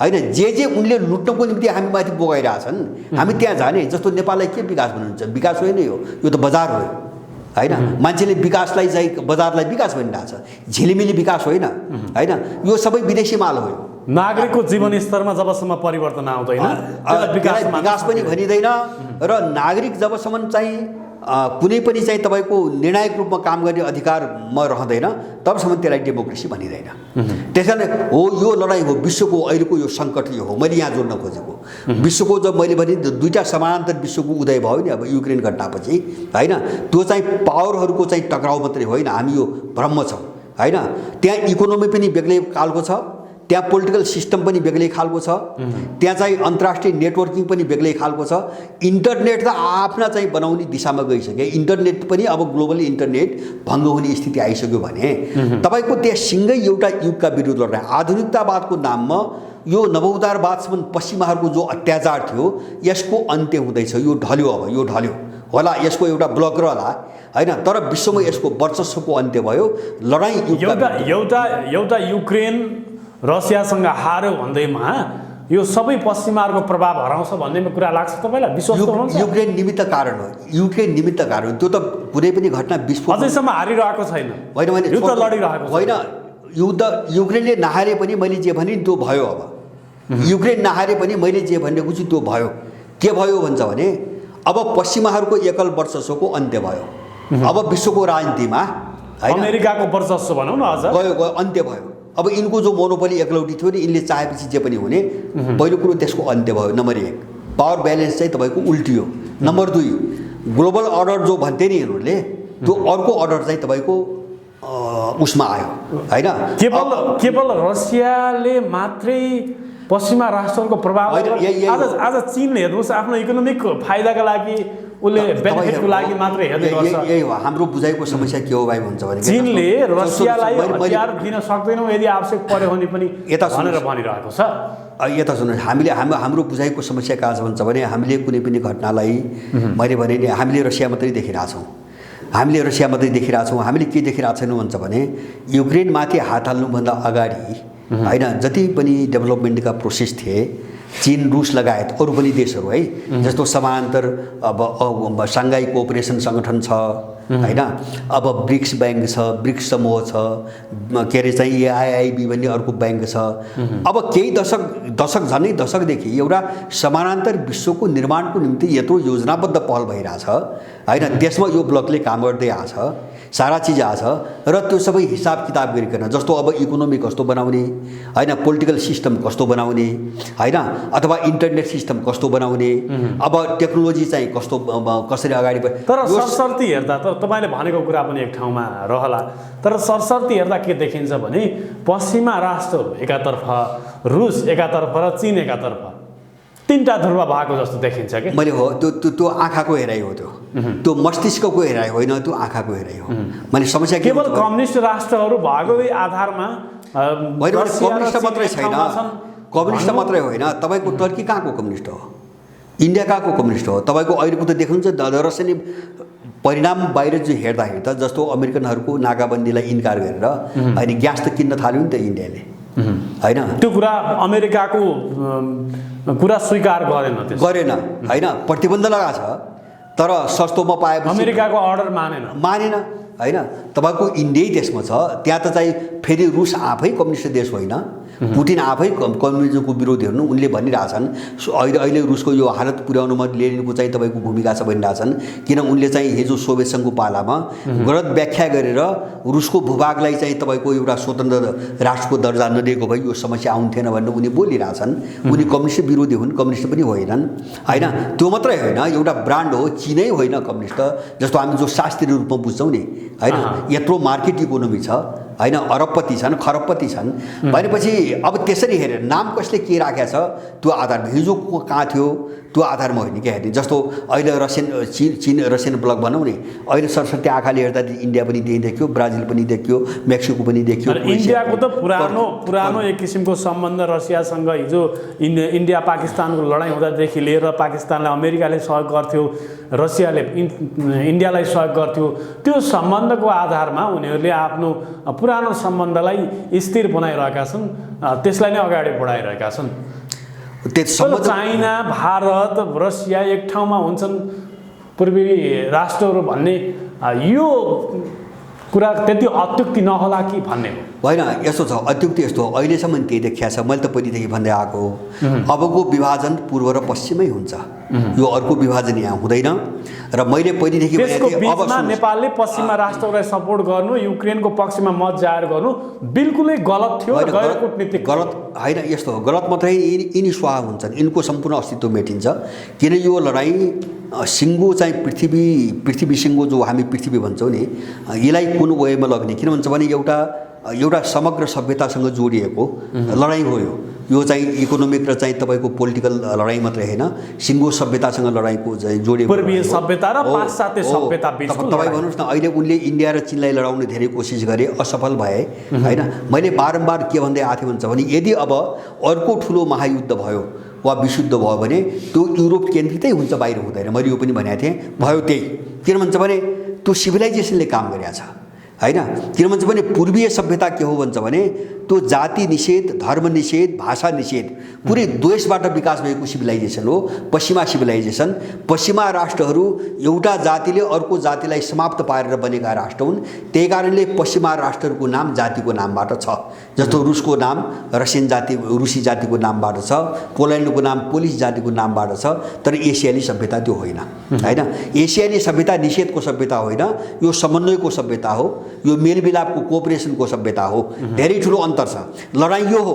त्यसैले गर्दाखेरि हामी कहाँ जाने भन्ने हो, हाम्रो लडाइँ पनि त्यही हो। हामी चाहिँ यो पश्चिमा जो जहर छ नि, यसबाट चाहिँ बाहिर निस्केर अब आफ्नो देशलाई अगाडि बढाउने बाटोमा जाने कि अनि चाहिँ तिनै पश्चिमाले खुवाएको विष पिएर, जहर पिएर अनि चाहिँ हल्लो जाति फल्लो जाति, हल्लो धर्म फल्लो धर्म गरेर चाहिँ हामी चाहिँ टुक्रा टुक्रा भएर सिद्धिने, हाम्रो समस्या पनि त्यही हो। त्यसैले गर्दाखेरि नेपालले निकास त्यो बेला मात्रै पाउँछ जब पश्चिम पराजित हुन्छ। मुद्दा त्यहाँ जोडिएको छ। नेपालले यो सङ्कटबाट निकास त्यो दिन मात्रै पाउँछ जब यो ग्लोबल लडाइँमा पश्चिम पराजित हुन्छ। त्यो काम दुनियाँमा अमेरिकाको अस्तित्व र प्रभाव, अमेरिका र पश्चिम युरोपको होइन, विश्वमा यिनको वर्चस्व अन्त नहुँदासम्म नेपाल शान्त हुँदैन। हेरिराख्नुला, मैले 1 दशकदेखि भन्दै आएको। किन भन्छ भने नेपालको भूराजनीतिक सङ्कट भनेकै उनको रणनीतिको एउटा पार्ट हो। उनको रणनीति जस्तो साउथ चाइना सीमा ताइवान एउटा रणनीति, हङकङ दोस्रो रणनीति, उइगुर तेस्रो रणनीति, युक्रेन चौथो रणनीति, यस्तै रणनीति नेपालको एमसीसी त्यस्तै रणनीति हो त्यो। त्यसैले गर्दाखेरि उनको लडाइँ पनि तपाईँको सभ्यतैसँग जोडिएको छ। मैले बारम्बार भनेको छु, जस्तो नेटो र पश्चिमी युरोप, अमेरिका र पश्चिमी युरोप, तपाईँ 1990 पछि सोभियत युनियनको विघटनपछि एकचोटि इतिहास हेर्नुहोस्, एकचोटि यिनले निशाना कहाँ बनाएको छन्? आक्रमण। यिनले पूर्वी युरोपलाई होइन, जस्तो युगोस्लाभियामाथि आक्रमण गरे, 6 टुक्रा बनाए होइन। तपाईँ चेकोस्लोभाकियालाई टुक्र्याए उनले। अब के अरे चाहिँ तपाईँको अनि चाहिँ पूर्वी युरोपमा नेटोको विस्तार गरे, युक्रेनलाई यहाँ ल्याए।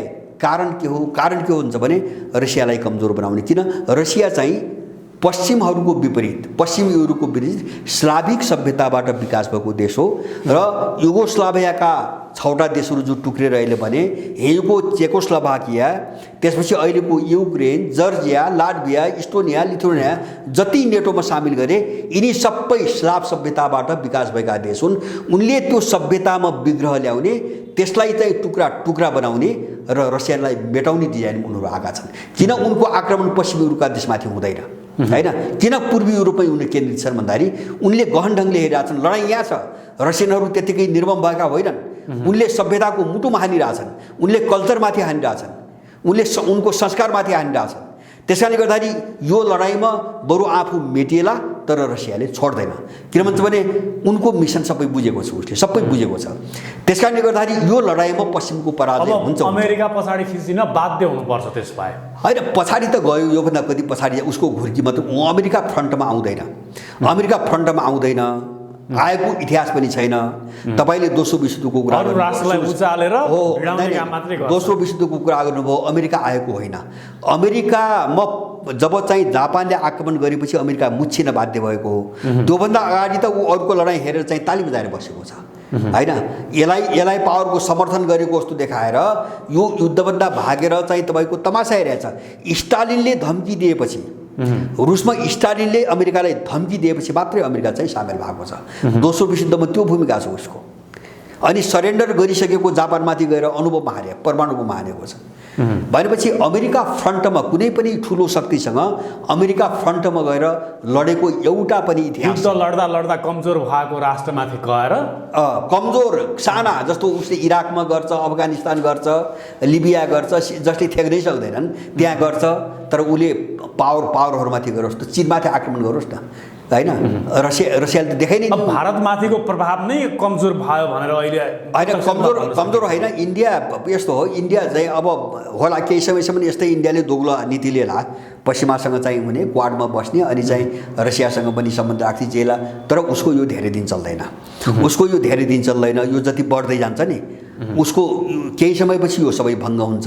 इन्डियाले कि रसिया, चाइना कि अमेरिका होइन, अर्को बाटो तपाईँ हामीलाई पनि छैन। मैले बारम्बार भनेको छु, मैले बारम्बार त्यो बाटो किन छैन भन्छ भने जस्तो अहिलेको जमानामा असंलग्न आन्दोलन अब जन्मिँदैन, होइन? हिजो जो जन्मियो नि त्यो असंलग्न आन्दोलन जन्मिने कुनै पनि चाहिँ तपाईँको आधार अहिले विश्वमा छैन।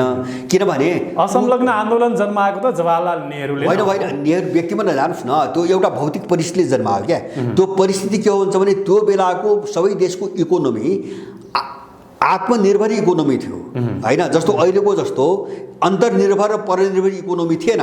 त यो नवउदारवादको जो नारा आयो नि 80को दशकपछि, अनि इकोनोमिक मोडेल कहाँ गयो भन्छ भने ठ्याक्कै पुँजी सञ्चय गर्ने, पैसा कलेक्सन गर्ने मोडेलमा गयो। अब जुन चिजको उत्पादनबाट अधिकतम पैसा आउँछ मान्छेले त्यो मात्रै उत्पादन गर्यो। जहाँ चाहिँ नाफा हुँदैन वा घाटा हुन्छ त्यो छोडिदियो, होइन?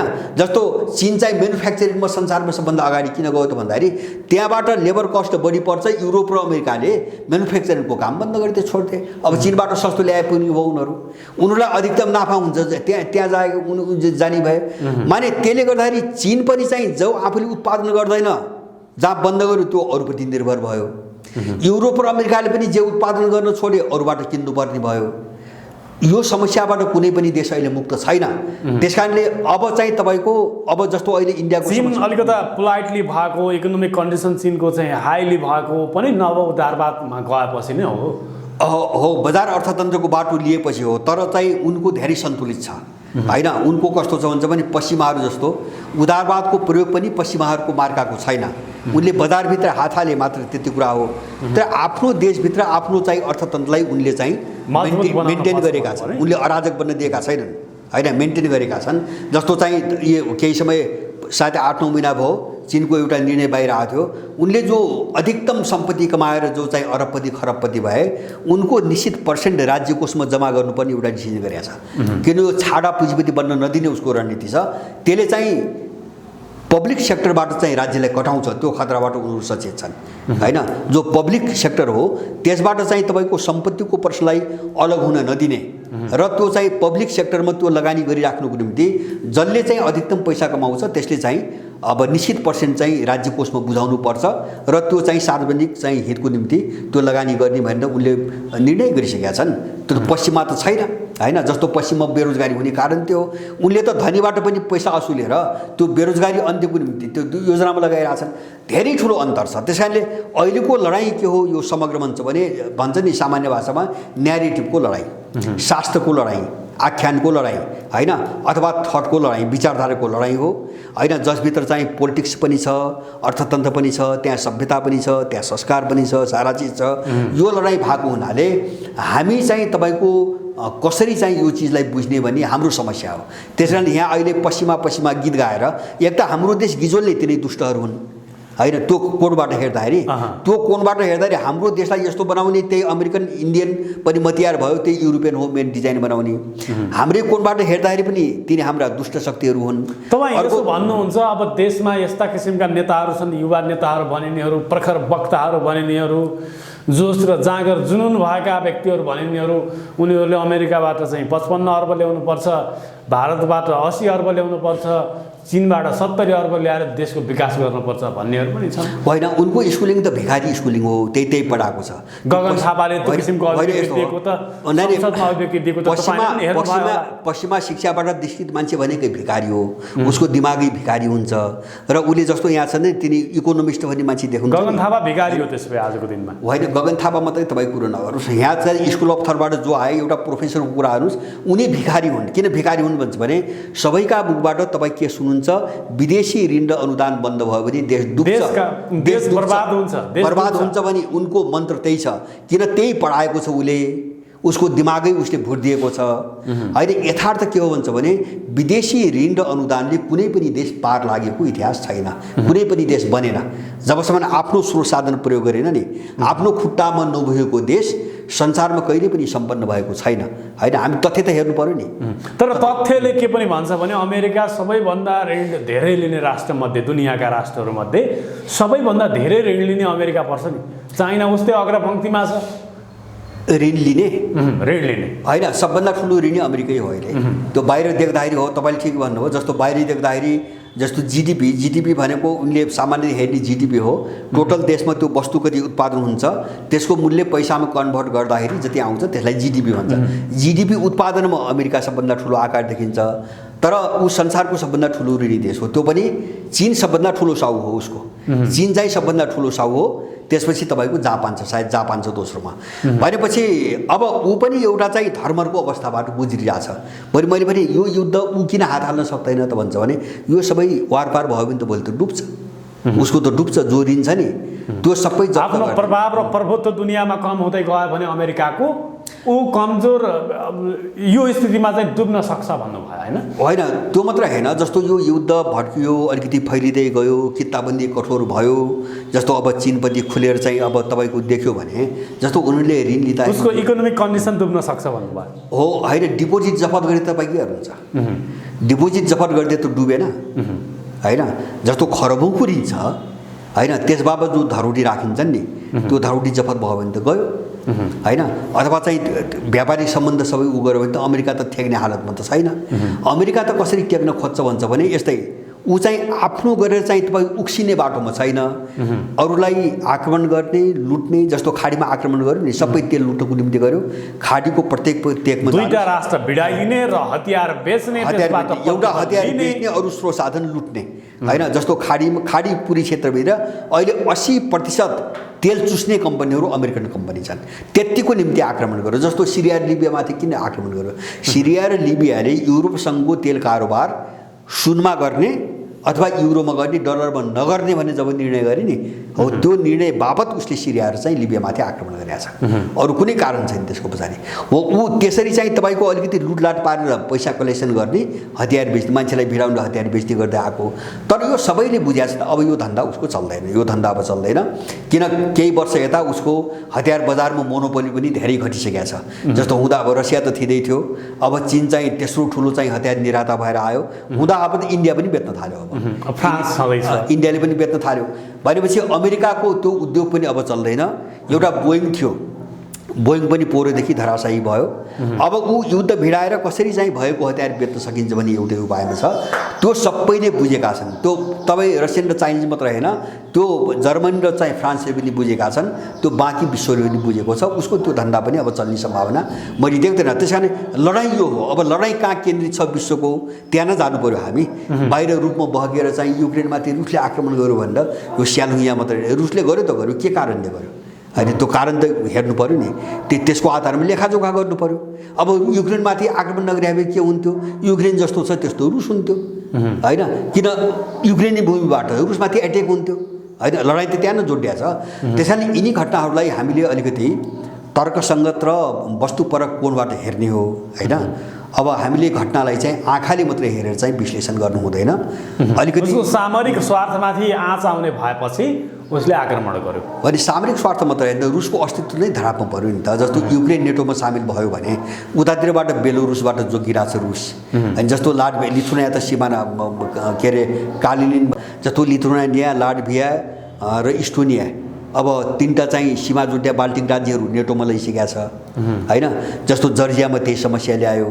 अब युरोपको दोस्रो ठुलो देश भनेको युक्रेन, रुसपछिको। अब युक्रेन पछि चाहिँ तपाईँको गयो भने त त्यो चाहिँ भूगोल नजिक मात्रै भएन कि सिभिलाइजेसन एउटै होइन, तपाईँको कल्चर एउटै, संस्कार एउटै।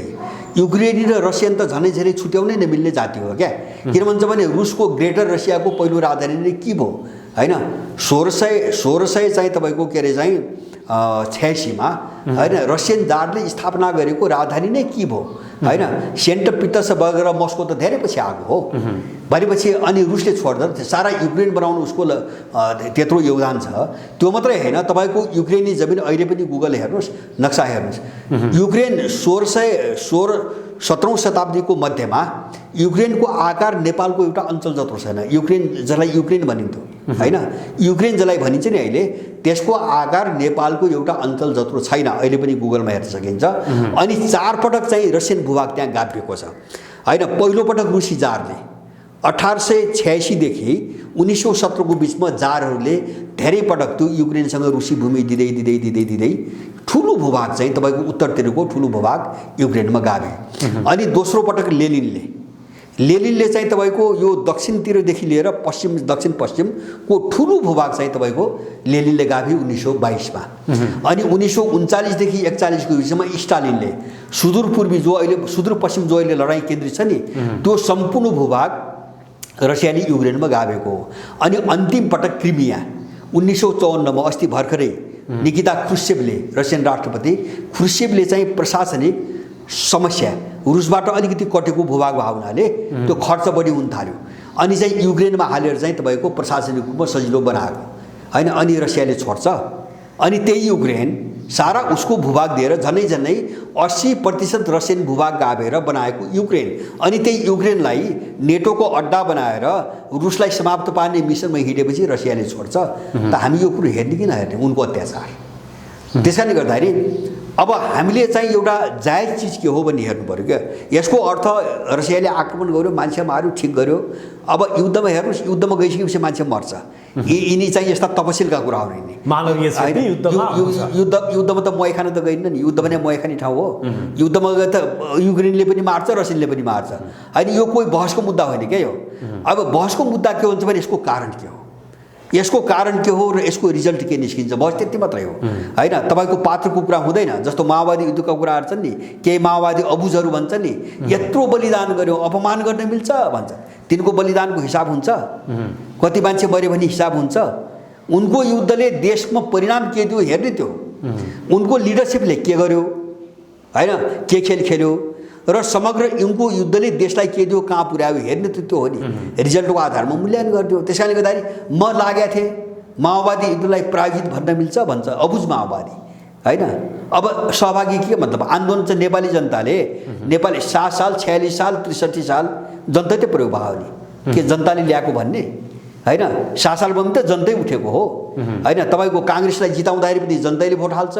एमालेलाई जिताउँदाखेरि जनताले हाल्छ माओवादी जिताउँदाखेरि जनताले हाल्छ प्रयोग हुन्छ होइन त्यसको सिङ्गो डेभलपमेन्टको प्रक्रियामा हिसाब हुँदैन हिसाब लिडरसिप के हो र त्यसबाट निस्कने नतिजा के हो हिसाब मूल्याङ्कन यहाँबाट मात्रै हुन्छ त्यसकारणले हामीले कारण र त्यसको परिणाम नहेरिकन कुनै घटनाका बारेमा धारणा बनाउनु हुँदैन मेरो चाहिँ आफ्नो स्पष्ट हुन्छ अब हामी कार्यक्रमको अन्त्यतर्फ पनि छौँ लामो समय संवाद गरियो अब अन्त्यमा तपाईँलाई हेर्ने दर्शक महानुभावहरूलाई के भन्न चाहनुहुन्छ मैले एउटै हो जस्तो मैले भनेको छु जस्तो देशको स्थिति एकदम भयावह छ अब मैले भने नि आँखाले एउटा चिज देखिन्छ तर हामी आँखाले देख्ने मान्छे मात्रै नबनौँ होइन हामीले अलि मस्तिष्कले पनि हेर्ने कोसिस गरौँ किन मस्तिष्कले धेरै कुराहरू अहिले देखिँदैन बाहिर जो आँखाले देख्छ त्यसकारणले नेपाल यदि चाहिँ अहिले विश्वको जो परिस्थिति छ यो मान्नुहोस् एकछिन पश्चिमाहरूको पक्षमा ढल्कियो भने नेपालको तस्बिर युक्रेनको रूपमा अगाडि आउँछ यसमा मलाई कुनै पनि शङ्का छैन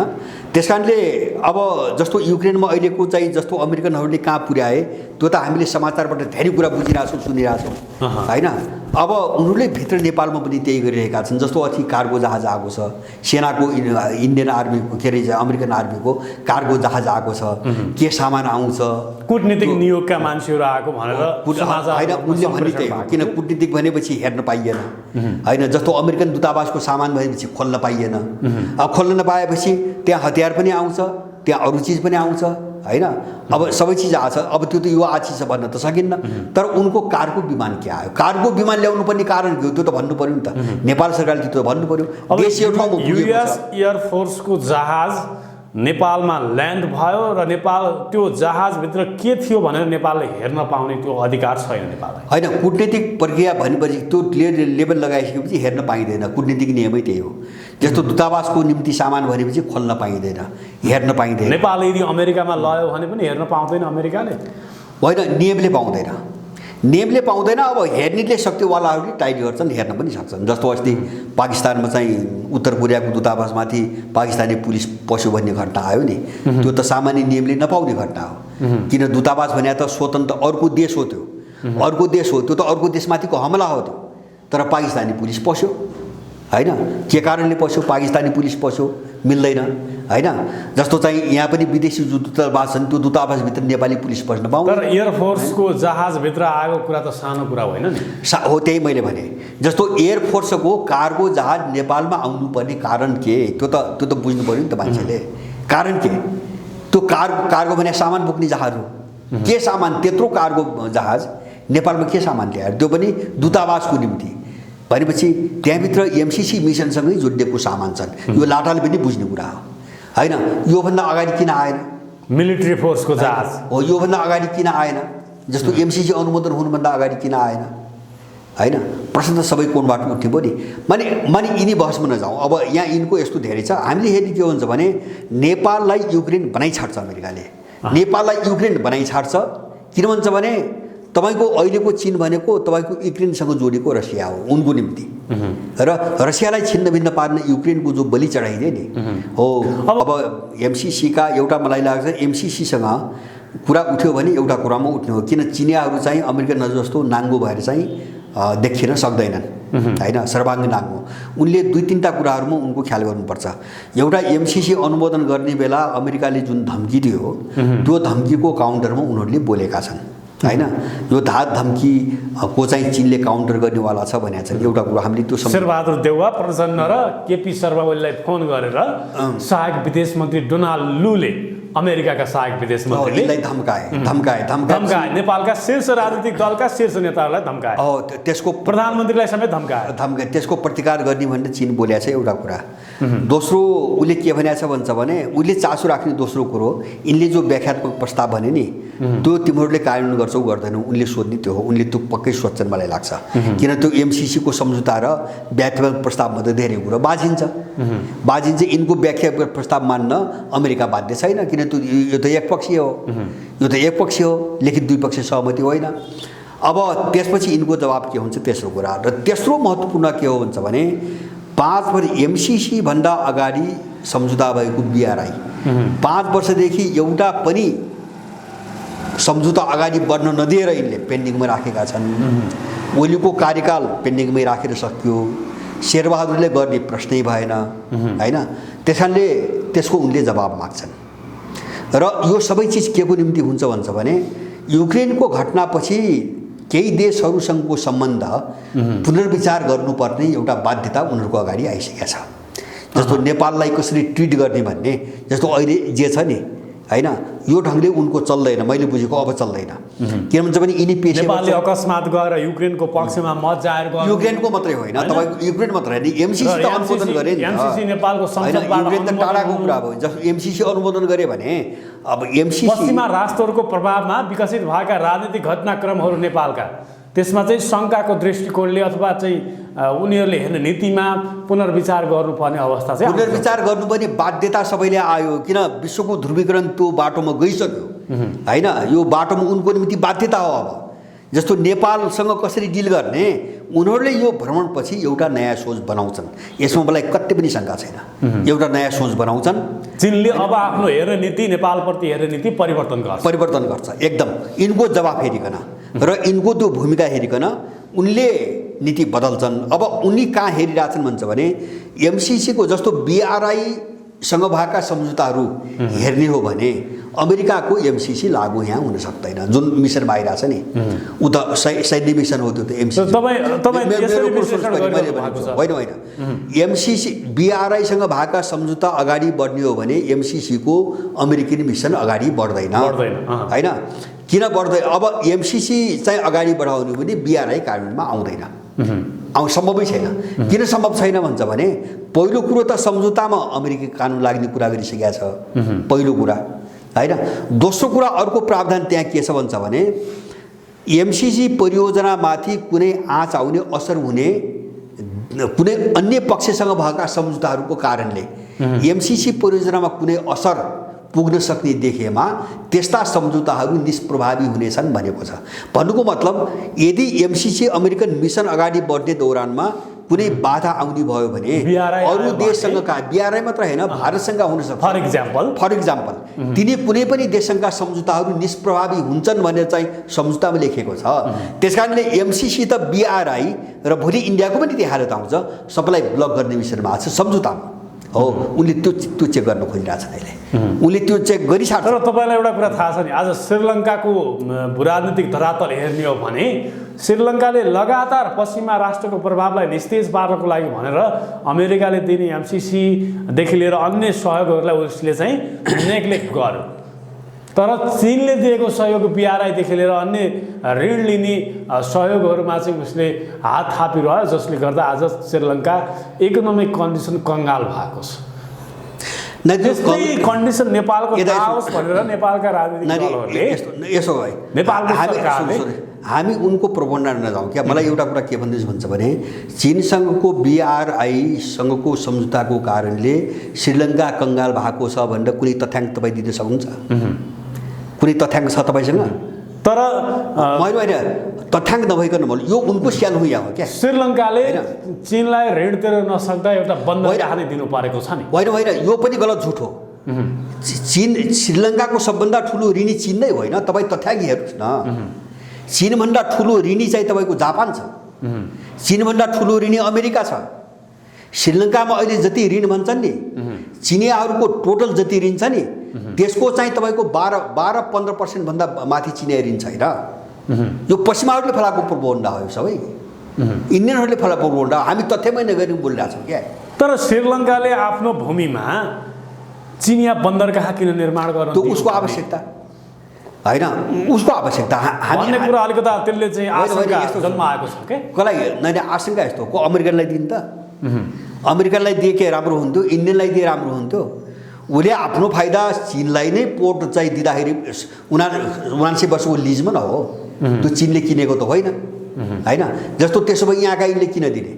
त्यसो दिँदैमा बिग्रिन्छ भने जस्तो यहाँ पनि त विदेशलाई ठेक्का त दिएका छन् नि, यहाँ विभिन्न प्रोजेक्टहरू यी हाइड्रो कम्पनीको सारा विदेशलाई दिएका छन्, किन दिने? त्यो दिँदैमा बिग्रियो, चीनलाई दिएर बिग्रिने भन्ने कुरा उनको प्रोपोगन्डा हो। हामीले हेर्ने के हो भन्छ भने अब वास्तविक तथ्याङ्कले के भन्छ हामीले त्यहाँ हेर्नु। मैले हेरेँ तपाईँले भनेको डेप्थ के अरे चाहिँ ट्र्याप भन्ने यिनले ठुलो विश्वव्यापी प्रचार गरिरहेछन् होइन। यदि यस्तो हो भने मान्नुहोस् न, मान्छेको पागल हो, यिनी मात्रै दिमाग भएका हुन्, संसारको मान्छे पागल हो होइन। किन दिन प्रतिदिन सबै देशहरू बिआरआईसँग जोडिरहेछ?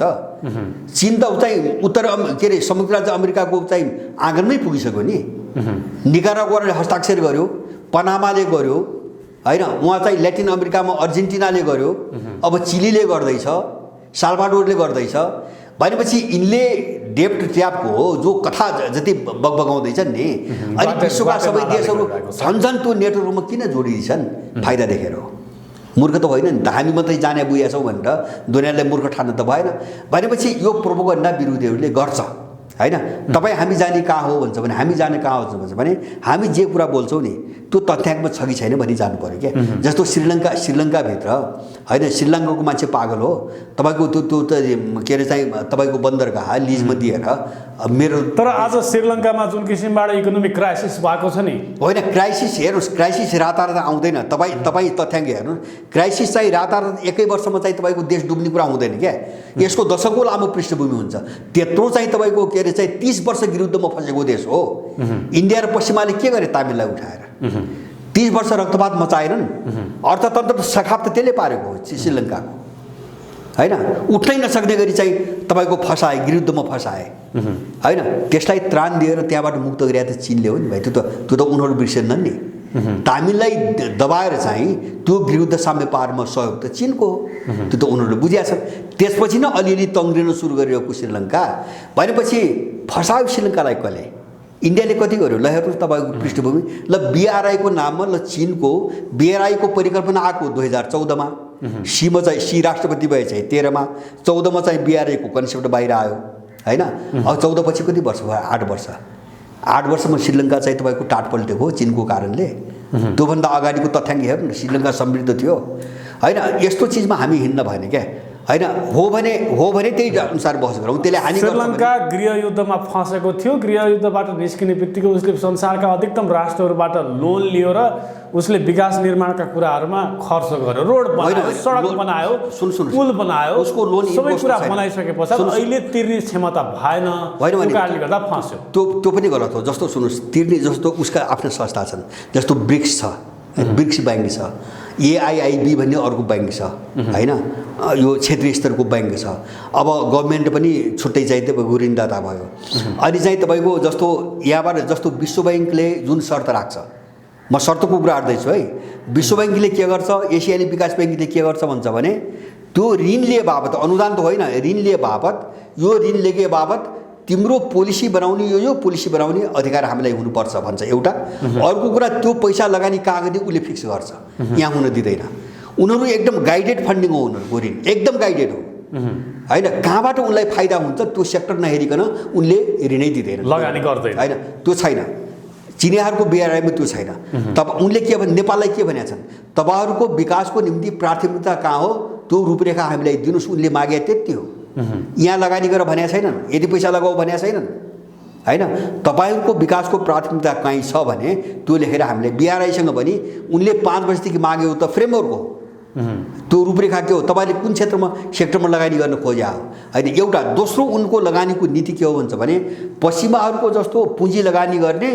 लुट्ने र नाफा कमाउने जाने होइन उनको पार्टनरशिपमा छ उनी एक्लो लगानी गर्दैनन् त्यहाँभित्र त्यो देशलाई पनि उनीहरू सामेल गर्छन् ताकि त्यो प्रॉफिट त्यो देशले पनि पाओस् किन उनको सिद्धान्त के छ भन्छ भने जब तपाई साहु बनेर लगानी गर्नुहुन्छ र तपाईको लगानी लिएको मान्छे पनि जब समृद्ध हुँदैन नि अनि विग्रह त्यहीबाट सुरु हुन्छ झगडा त्यसकारणले छिमेकी र आफ्ना पार्टनरहरू जसरी पनि बन्नुपर्छ भनी उनको रणनीति छ भएन भने त्यहीँनिर अन्तर्विरोध पैदा हुन्छ भोलि त्यही शत्रु भएर निस्कन्छ उनले पश्चिमाहरूको हेरेका छन् अब यिनी चाहिँ कमसेकम उनका नीति के हुन् उनले प्रयोगमा ल्याएको चिज के हो हामीले अलिकति अध्ययन गर्दा राम्रो हुन्छ र उनले जस्तो अहिले अफ्रिकाकै महादेशकै कुरा हुन्छ भने संसारले जति लगानी गरेका छ चाइनाको मात्रै 40% लगानी छ किन अफ्रिकन देशहरू त्यत्रो उत्साहित भएर किन गए हैन फाइदा देखे चिनिया लगानी चिनियासँगको पार्टनरशिपमा फाइदा दिए हैन किन ल्याटिन अमेरिकासँग फैलियो यिनको चाहिँ बेल्ट एन्ड रोडको परियोजना त्यहाँ उनीहरूले फाइदा देखे पश्चिमाहरूबाट लुट मात्रै देख्थे उनले चुस्टी कुरा मात्रै देख्थे उनले नाफाको कुरा मात्रै गर्थे अहिले त भारतले पनि चाइनाबाट प्रभावले भारतदेखि लिएर अझ भनौँ पाकिस्तानले पाकिस्तान मात्र हैन इन्डियामा ठुल्ठुलो प्रोजेक्ट चाइनाले चलाइरहेछ BRI सँग सम्झौता गरेका छैन नाम BRI सँग जोडिया छैन तर ठुल्ठुला पाकिस्तान त BRI सडक परियोजना हेर्नुस् इन्डियाले चाहिँ चाइनालाई ग्राउन्ड दिएछ किन दिएछ त किन दिएछ जस्तो अहिले पनि अस्ति भर्खरै समाज आएको थियो अहिले यत्रो चाहिँ शत्रुतापूर्ण चाहिँ प्रचारमा हामी देखिरहेका छौँ इन्डिया र चीनको सम्बन्ध हैन त्यत्रो चाहिँ दुश्मनी छ सारा चिज छ तर चाहिँ इतिहासमा 2001 मा चाहिँ 2 समथिङ अरब कति बिलियन थियो है डलरमा खरब अरबको चाहिँ थियो इन्डिया र चाइनाको व्यापार अस्ति 1 महिना अगाडि चाहिँ त्यो चाहिँ 100 अरब पुग्यो 1 खरब पुग्यो 100 अरब बढेको इन्डियासँग हैन किन इन्डिया मुक्त हुँदैन त त्यो ऋणको पासो हो भने हैन किन त्यता प्रोजेक्ट दिन्छ उसले व्यापार बन्द किन गर्दैन हैन चीनसँग सहकारी किन बन्द गर्दैन अनि यो चाहिँ ऋणको पासो हो भने प्रचार पनि त्यही गर्छ किन त्यो राजनीतिक दुश्मनी हो त्यो राजनीतिक दुश्मनी हो प्रचार पनि त्यही गर्न लगाउँछ मिडियामा तर चीनसँग त्यो काम गर्न त छोड्दैन आफू किन उसबाट त्यसलाई फाइदा छ भने यो यस्तो चाहिँ तपाईको सबैले गरिरहेछन् अब हामीलाई घाटा हुने काम हामी नगरौँ हामी जस्तो हामी तथ्याङ्कमा छलफल गरौँ जस्तो BRI मा त्यस्ता शर्त छन् हामी ऋणको पासोमा फस्छौँ भनेपछि नगरौँ हैन त्यो कुनै पनि देशको सच्चा नागरिक त गरौँ त भन्दैन हैन तर चाहिँ BRI गलत हो हामीले सारा अध्ययन गरेका छौँ BRI MCC अब पास गरिसक्यौँ अब व्याख्यात्मक टिप्पणीलाई चाहिँ कार्यान्वयन गर्ने मूल दिशातिर जानु पर्यो सरकार त्यसो भए हैन त्यो त यिनीहरू नेपालका राजनीतिक दलहरू त्यो यिनीहरू सम्भव छैन मैले देखेको के हो भन्छ भने यस्तो सुन्नुहोस् है मैले देखेको दुईटा चीज मात्रै बुझ्छु युक्रेनको घटनाहरूमा पश्चिमहरूको पराजयको रूपमा यो टुङ्गियो भने अमेरिका एमसिसीको चाहिँ झोला बोकेर नेपालमा धेरै बस्दैन, किन उनीहरू धेरै कमजोर भइसक्छन्। अब चीनसँग काउन्टर गर्न पनि उनीहरू सक्ने हालतमा हुँदैनन्, परिस्थिति धेरै बदलिन्छ हैन। किन कुनै पनि बेला उनले त्यो सम्झौता निर्लम्बन भएको घोषणा गर्छन्, उनको पैसा खर्च हुँदैन, उनले चाहिँ परियोजना चित्त बुझेर काम गर्न सक्ने भएपछि पछि भुक्तानी दिने हो, खर्च नेपालको हुने हो। त्यो बेलासम्म उनको एक सुका पनि खर्च हुँदैन, उनलाई केही घाटा छैन, उनले गिजोल्ने मात्रै हो। तर यदि युक्रेनको घटना एकछिन मान्नुहोस् पश्चिमको निर्णायक पतनको दिशातिर गएन, यसले अलिकति कोर्स लिने भयो भने तपाईको नेपाल केही समयभित्रै, एकाध वर्षभित्रै नेपाल युक्रेनको तस्बिरमा देखिन्छ। यसमा मलाई कुनै पनि शङ्का छैन हैन। तर एमसिसी के हो भन्ने कुरा हैन, अब त्यो बेला नबुझ्ने मान्छेले त्यो बेला बुझ्छ। तपाईँले अघि नै भने जस्तो त्यो चाहिँ सबै घटनाहरू गर्भभित्रका कुराहरू आँखाले देखिँदैन, त्यो दिमागले हेर्ने हो, मस्तिष्कले हेर्ने हो, त्यो एनालिसिस गर्ने कुरा हो हैन, आँखाले देखिँदैन। अब तर नेपालको भू राजनीति त्यो जटिलतामा गएको हुनाले अघि नै तपाईँले भने जस्तै मैले संसारभरि जहाँ बसे पनि नेवारलाई भन्न चाहन्छु, हामीले युक्रेन हेऱ्यौँ, हामीले योभन्दा अगाडि हङकङ पनि हेऱ्यौँ। हङकङलाई टुक्र्याउनु त उत्पात मचायो नि त अमेरिकनहरूले हैन, कयौँ महिनौसम्म। आखिर चिनिया प्रभावमा आउनै पर्यो होइन। अब चिनिया प्रभाव होइन, उसले त कानुन प्रयोग गर्यो। जस्तो युक्रेनमा रुसले प्रयोग गर्यो, दुई फरक देश थियो र तपाईँको आक्रमण गर्यो हैन। अब वो आफ्नै देशको भावनाले कानुन प्रयोग गर्यो, तर कानुन त प्रयोग गर्नु पर्यो, सुरक्षा कानुन अगाडि बढाउनु पर्यो हैन। हङकङलाई त्यो गर्न खोज्या हो उसले ताइवानलाई त्यही गर्न खोजिरहेछ, उसले उइगुरलाई त्यही गर्न खोज्या हो, नेपालभित्रबाट उसले तिब्बतलाई त्यही गर्न खोज्या हो। यसमा हाम्रो कुनै भ्रम रहनुहुन्न र हामीले हाम्रो भू राजनीति, हाम्रो देश अरू कुनै शक्तिको निम्ति प्रयोग गर्ने थलो बनाउन दिनुहुन्न। यसको प्रतिकारको दिशामा जानै पर्छ। तिब्बतलाई स्वतन्त्र बनाउने मिसनमा नेपालमाथि एमसिसीले हात दिए हो, अरू केही छैन हैन। अमेरिका तिब्बत मलाई लाग्छ तिब्बतमाथि प्रभाव जमाउन हो। तिब्बत चाहिँ जस्तो चीनको अङ्ग नभइदिएको भए, तिब्बत यिनको प्रभावमा भइदिएको भए मलाई विश्वास छ पश्चिमाहरूले नेपालमा एक सुको लगानी गर्नेवाला थिएनन्, एक सुको पनि हैन। संसारका धेरै देशमा गरिरहेका छन्, जस्तो जसको जियो पोलिटिकल महत्त्व छैन नि। तपाईँको संसारको धेरै देश हेर्नुहोस्, एक कौडी उनले लगानी गर्दैनन्। किन गर्ने? कि त त्यस्तो भू राजनीतिक महत्त्व बाहेक एकै ठाउँ उनले लगानी गर्छन् जहाँ स्रोत साधन छ, लुट्टोको निम्ति गर्छन्, होइन भने पश्चिमा लगानी काहीँ पनि हुँदैन, भएको पनि छैन। उनले या त लुट्ने या त त्यो देश चाहिँ तपाईँको गिजोल्ने, दुईटा कोणबाट लगानी गर्ने हो। यिनको लोकतन्त्र पनि के हो? यहाँ त समाज भड्काएर, सामाजिक विद्वेष फैलाएर, समाजमा विभाजन ल्याएर, एउटा सेक्टरको ढाडमाथि टेकेर अनि चाहिँ नेपालमा चाहिँ गृहयुद्ध गराउने र चाहिँ आफ्नो फौजी स्टेसन गराउने वातावरण उनले चाहिँ लोकतन्त्रका कुराहरू त यहाँबाट ल्याएका हुन्। सङ्घीयता, आत्मनिर्णयको अधिकार हैन, अनि चाहिँ बहुराष्ट्रिय राज्य, जन्मको आधारको नागरिकता, सबै मुद्दा त्यही जोडिहान्। भनेपछि हामीले उनीहरूको यो मिसन बुझेनौँ भने हामी युक्रेनी हुन्छौँ, त्यो नीति भोलि आउँछ।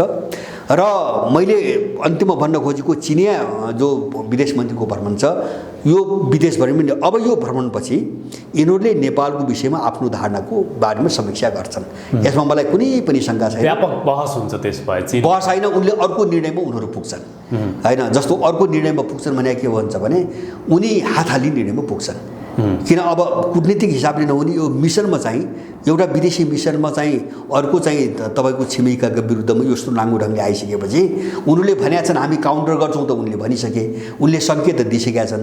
यस्तै सङ्केत रुसले पनि दिएको हो। रुसले चाहिँ डिसेम्बर 17मा नेटो र अमेरिकालाई जो सुरक्षा सम्झौता प्रस्ताव पठायो नि, यो चाहिँ निश्चित समयभित्र स्वीकारिएन भने उसले समय पनि भनेको छ।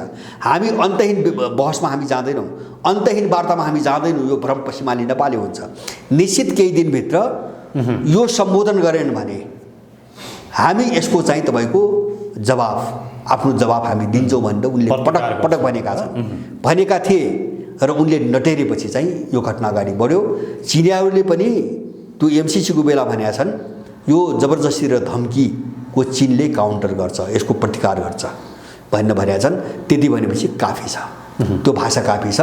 अब नेपाल त्यो दिशामा जान्छ, या त बिआरआईको निम्ति उनले बाटो खोल्नु पर्यो, त्यो भनेको अमेरिकन एमसिसी अगाडि नबढ्ने हो। एमसिसी अगाडि बढाउनु हो भने बिआरआई ब्लक गर्नु पर्यो। दलालहरूसँग अब तेस्रो विकल्प छैन, अर्को दोस्रो विकल्प केही पनि मैले देख्दिनँ। यिनीहरू त्यो मिसनमा प्रयोग भएका मान्छे हुन्। त्यस कारणले नेपालको भू राजनीति मलाई लाग्छ तपाईँको चिनिया विदेश मन्त्रीको भ्रमण र त्यसपछि बन्ने जो चिनिया धारणा हो नि, त्यो धारणाले नेपालको गन्तव्य र भविष्य अब क्लियर गर्छ। मेरो आफ्नो बुझाइ यति हो। चिनिया विदेश मन्त्रीको नेपाल भ्रमणले अबको नेपालको राजनीतिक भविष्य, राजनीतिक दिशा कता जान्छ भन्ने हो। यहाँको यो चाहिँ जो उतार चढाव हो नि तरलता, अब यो कुन दिशातिर जान्छ भन्ने कुरो यसले क्लियर गर्छ। अब किन यसमा अब ढिलाइ उनीहरू गर्दैनन्, किन युक्रेन त देखेँ नि मैले भने, युक्रेन त देखेँ नि, त्यहाँ ढिलाइ गर्दाखेरि समस्या के आउँछ भन्ने उनीहरू त बुझे। त्यस कारणले उनको एउटै उद्देश्य हो BRI अगाडि बढ्छ कि बढ्दैन, जो भइसकेका सम्झौता हुन् त्यो कार्यान्वयनमा आउने कि नआउने उनले खोजेको त्यति कुरा हो होइन। त्यसमा चाहिँ तपाईँको आनाकानी भयो भने उनी एउटा नयाँ निष्कर्ष, एउटा सारांश के बुझ्यो भने के बुझौँ भने चिनिया विदेश मन्त्रीको भ्रमण भनेको BRI-लाई अगाडि बढाउनको लागि हो होइन। त्यसमा कुनै शङ्का छैन, अरू केही छैन। MCC अनुमोदन भइसकेपछि BRI जसरी पनि अगाडि बढाउने, अब नबढाउने नै चाहिँ यिनीहरूले गरे भने उनीहरूले नेपालपट्टिको धारणा पुनर्विचार गर्छन्, त्यो उनको बाध्यता हो। हुन्छ। अब त्यसपछि के हुन्छ भन्ने कुरा हामीले धेरै व्याख्या गर्नु पर्दैन। यो भोलिको तस्बिर सबैले देख्नेवाला छ। हामी सजग हुने र हामी आफ्नो तयारी गर्ने त्यही कोणबाट जानुपर्छ। हुन्छ, अमूल्य समय दिनुभयो, तपाईँलाई धेरै धेरै धन्यवाद। हजुर, धन्यवाद यहाँलाई पनि।